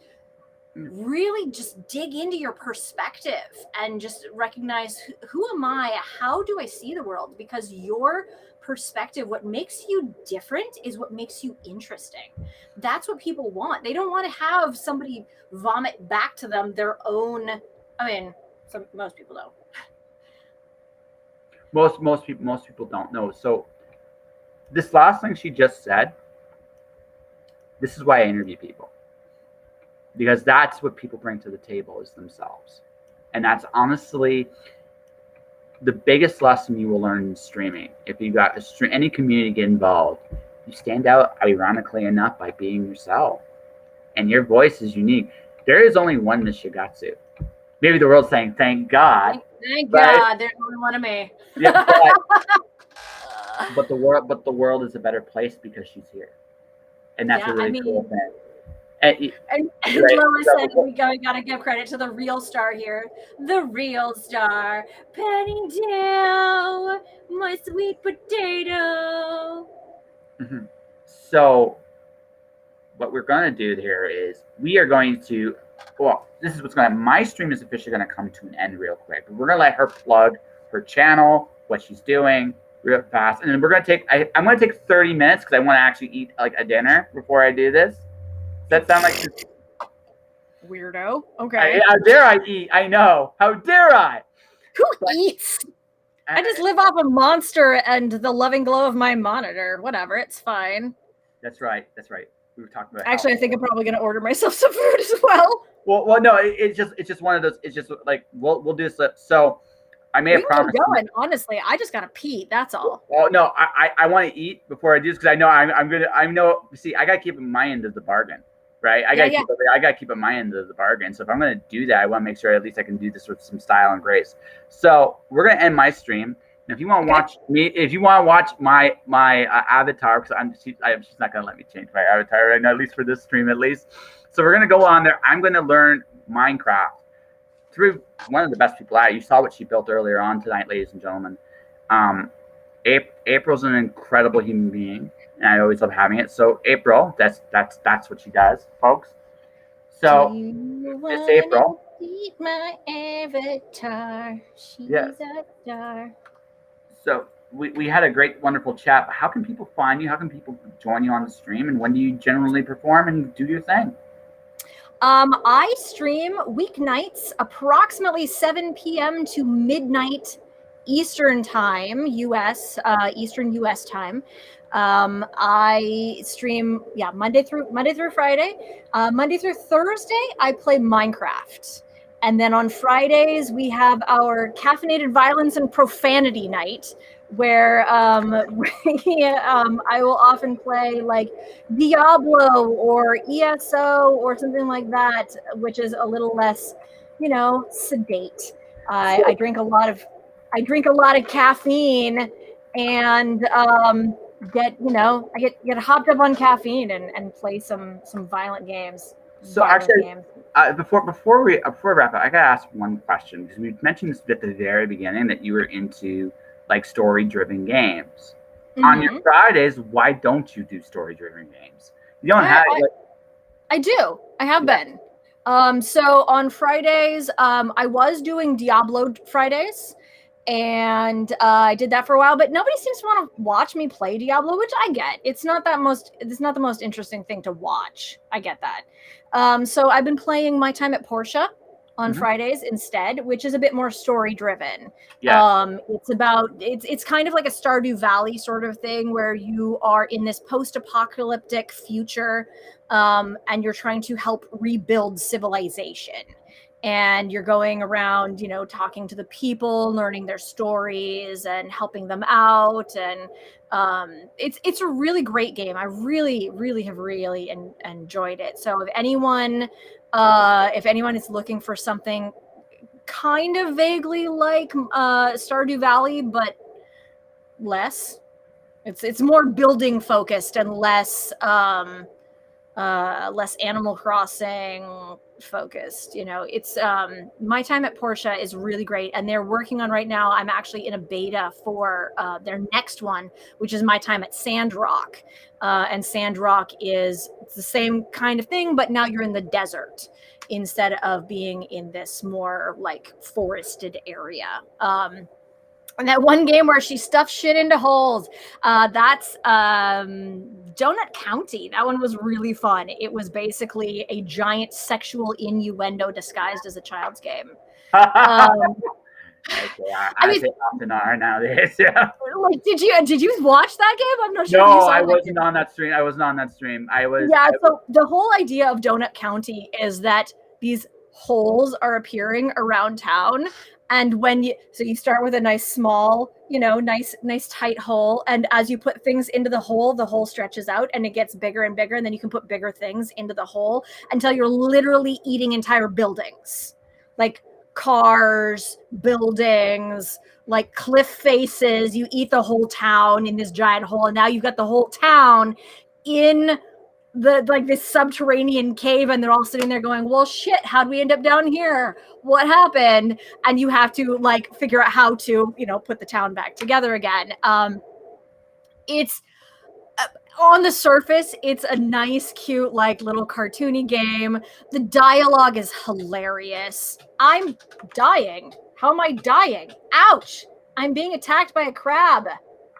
You would be attacked by a crab, right? We get to the plugging of stuff. We get to, it's like, hey, see, advertising, crabs. Oh, I'm getting attacked by a crab. But yeah, so twitch.tv/miss_Shigatsu, SHIGATSU. I will be there Monday through Friday. This is a rare Saturday stream for me. I normally don't stream on Saturdays. No, she did this because she likes me enough to actually come talk to me for a few hours on my stream.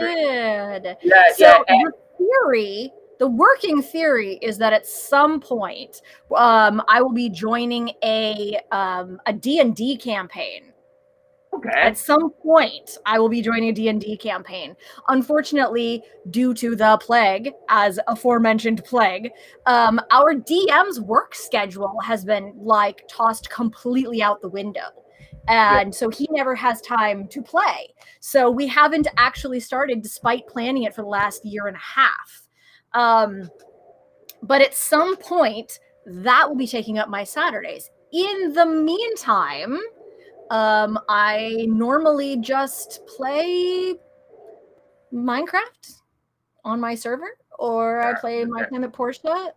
I hang out in my Discord chat a lot. If you want to hang out on Saturdays, Sundays is for my boyfriend. Because Sunday is the only day that we both have off. So that's that. But Saturdays, I don't know, I might just once in a while do a stream on Saturdays. And last Sunday, Easter Sunday was actually my 2-year streamiversary. So happy anniversary.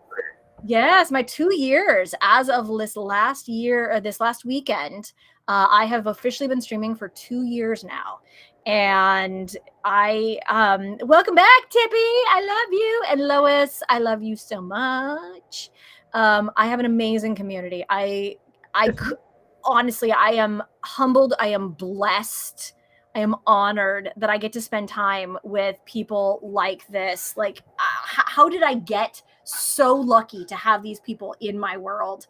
And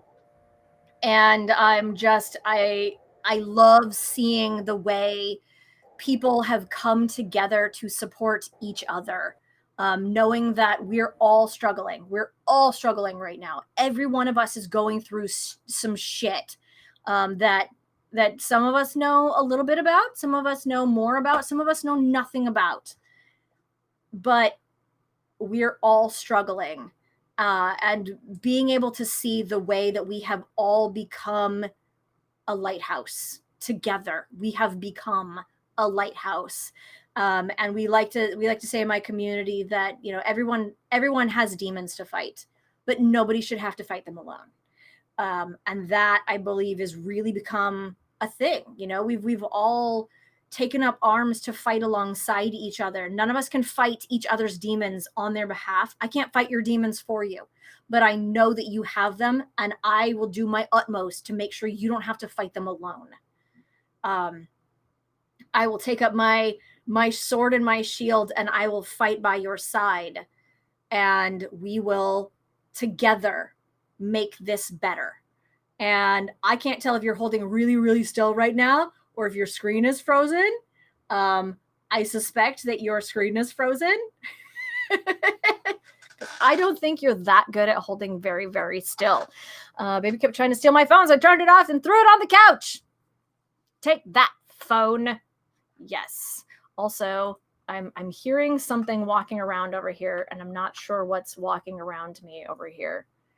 Why does my camera keep turning off? Turn me back on, me camera. There we go. Yeah,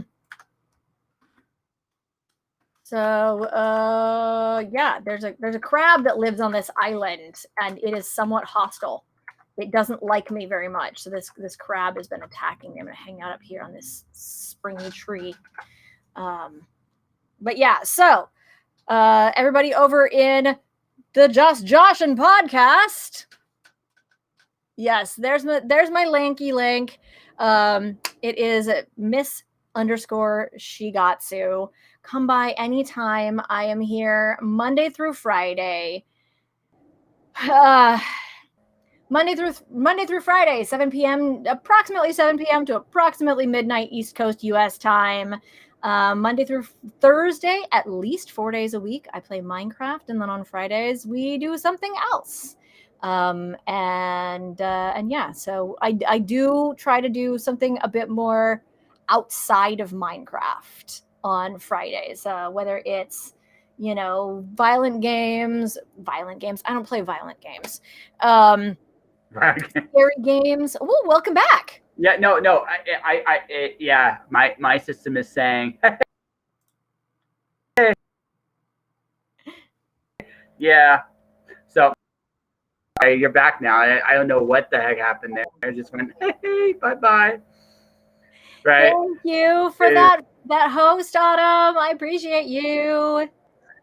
So Mishigatsu, Monday through Thursday, it's always the Minecraft love and goodness. Friday is usually, we'll just say something story driven, right? Yeah, just something story driven. Sometimes she just chats. Sometimes you know, you watch her build mods, which is always it's interesting. Like, there is a very, very intelligent woman inside there that's secretly an engineer as much as she is an artist, whether she admits it or not, right? I, to my credit, I have cut back the caffeine to only Fridays and Saturdays. Which is good. So, most of the week I will be pretty laid back. I play a lot of chill hop, lo-fi, you know, like nice, calm, relaxing music. And then on Fridays, we crank it up to 15. We pound a bunch of Monster. I swear like a well-educated sailor. And I play something a little more fast-paced. Yes. Because I recognize that during the work week, there's a lot of stress. And people just need a place to come unwind. They just need a place to just chill out. And then we get to Friday, and it's just like, fuck yeah, Friday! and on that note too, Minecraft is ultimately, I think, the perfect streaming game. Right? It's ultimately the perfect streaming game because honestly, oh yeah, it's basically a just chatting stream with video games in the background. Yeah, which is just the way, and that's your thing. And where we do have something in common, this is where I will wrap this up, is we both are very fortunate with the guests we have. Miss April, you are an amazing human being. Whether or not yes, and good luck with everything going forward. Relationships, gaming, streaming, D&Ding. Yeah. And you too. And I know that you've talked about moving into a van and traveling across the country. I'm excited to see where that goes for you. Yeah. I think so. For me, I was thinking about this. I'm probably 2 years away from doing that. I figured it's 2 years. Okay. I'll be excited to see how that goes. Well, I'll tell you something really cool that just happened to me. I'll let you know as soon as I officially go off stream. I can tell you on your stream. I can't tell you. I'll let you know. But for everybody else, this is what's going to happen. We're going to take a half-hour break. She's going to tell me how I can host her stream as well, because I have to keep my end of the bargain. I am a man of my word. Right. She said I would have to come in and do Minecraft with her, and I am going to do Minecraft with her. Unfortunately, we should have done this a few days ago. We should have set this up a few days. Whatever. It's fine. Fuck it, we'll do it live. Yeah, we did it live. We got a little glimpse into what Miss Shigatsu does on a regular basis. So what I promised her I'd do is I always do drinking draws where I come join in. So I'm going to join in tonight. I'm going to get introduced to the smack that is Minecraft. No, you're not. No, Lady Miss, you're not. I always interview my guest. Various. No. No. But what's going to happen now is I am about to take off this stream for now. Okay. And I'm going to take a brief intermission. Yeah, we're going to take a brief intermission. Miss Shigatsu's stream is going to be live, and I got to keep up my end of the bargain, and that's what I'm going to do next. And then tomorrow I have Courtney Cannon coming on the show, writer. We're gonna have a good time. Nice. Yeah, streaming week officially over. For anyone who wants to support this podcast, thank you for watching. Thank you for listening. Sorry about the wonderful crazy that was today. In terms of my technical issues, April was. I am wonderful crazy. I enjoy you. I mean, I'm usually on. I try to see your stream at least twice a week. I don't see it every night, but I do see it when I can. Right? So.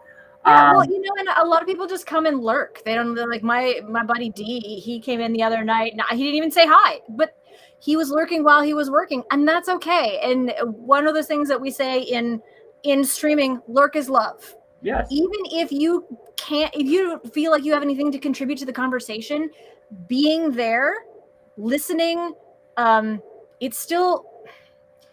helps my numbers. Mm-hmm. Absolutely. And the more viewers I have, the higher up in the listing I am. That means more people are likely to find me. Yes. And so, not to, it's not for boosting my ego, but lurk is love. Lurking helps other people find me. Exactly. And that, I don't know, who knows? Some of the greatest conversations that have happened on my stream have happened in silence. Yeah. Some of those greatest conversations have happened during those times where there was nothing else going on. Nobody else was saying anything, but maybe I had a dozen viewers, but nobody was chatting. And somebody came in and was like, "Hey, I'm in a lot of pain. Can we talk?" Yeah. Some of the greatest conversations have happened during those lulls, and your lurking makes that possible for someone else to find me. Exactly. No, and on that note, because we could keep going, and I'm sure we will keep going when we get to your stream. But what we're going to do, so what, 6:30 sound like a good plan for you? Like I'll meet you back at 6:30? That's a half hour time. You can hop in my Discord chat, and then you can be on Discord chat with me while we're in the game. Yeah, exactly. So that's what's going to happen. So what's going to end up happening, folks, is I need to eat. I'm going to be here a while. Again, I'm a man of my word. And I'm going to be a man of my word. I'm going to be there.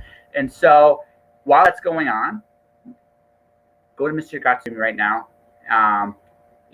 We'll do that. I can't quite raid yet, or I'd raid what I have there, because I'm not quite at affiliate to raid, or if there is a way I'm not there yet.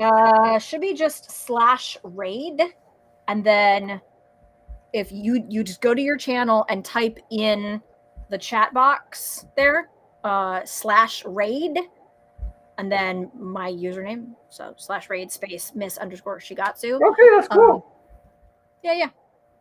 Yeah. Okay. So that's so I might just do that. If assuming this is the problem, but yeah, at 6:30 I will be there.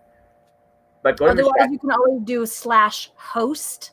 Yeah, Miss Shigatsu. That's probably what I'm going to do. I'm going to do that tonight. I'm going to do /host Miss Shigatsu, because that's what needs to happen. That's where we need to go. But for everybody else, thanks for watching. Thanks for listening. If you want to subscribe, hit the follow button on my Twitch, twitch.tv/justjoshingpodcast.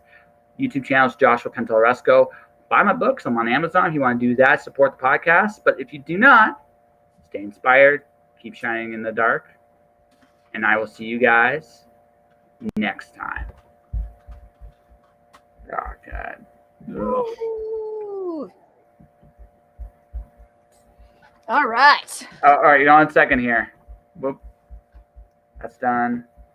My system is I don't know what's going on with it. It's like it's having an aneurysm.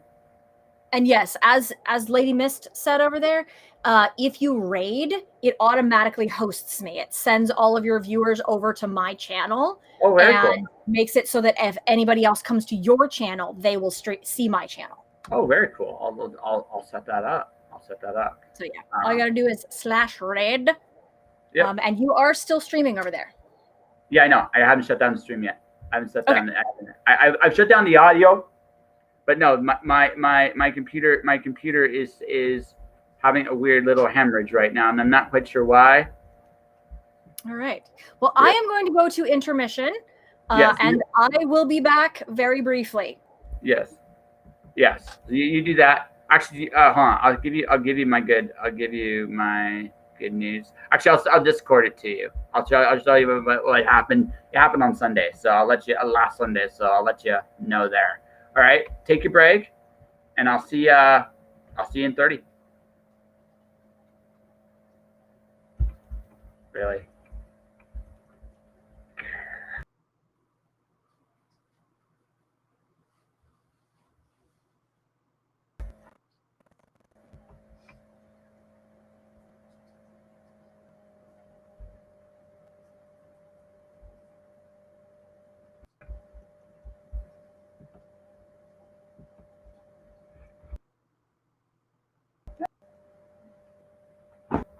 Why are we do? All right. This is it. The apocalypse. Oh.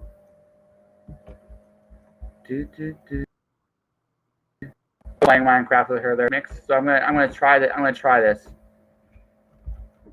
Oh, come on, you down. No, I think Miss Shigatsu is an amazing human being.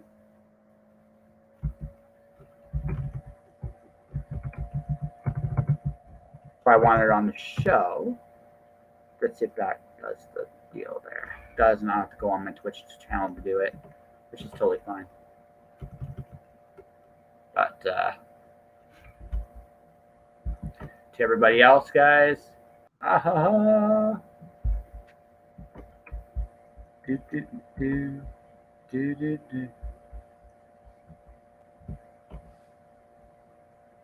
Okay, cool. That's very cool. But to everybody else, thanks for watching. Thanks for listening. And I'll see you guys. I'll be on Discord tonight. Go to Shigatsu's channel. It will be good. I promise.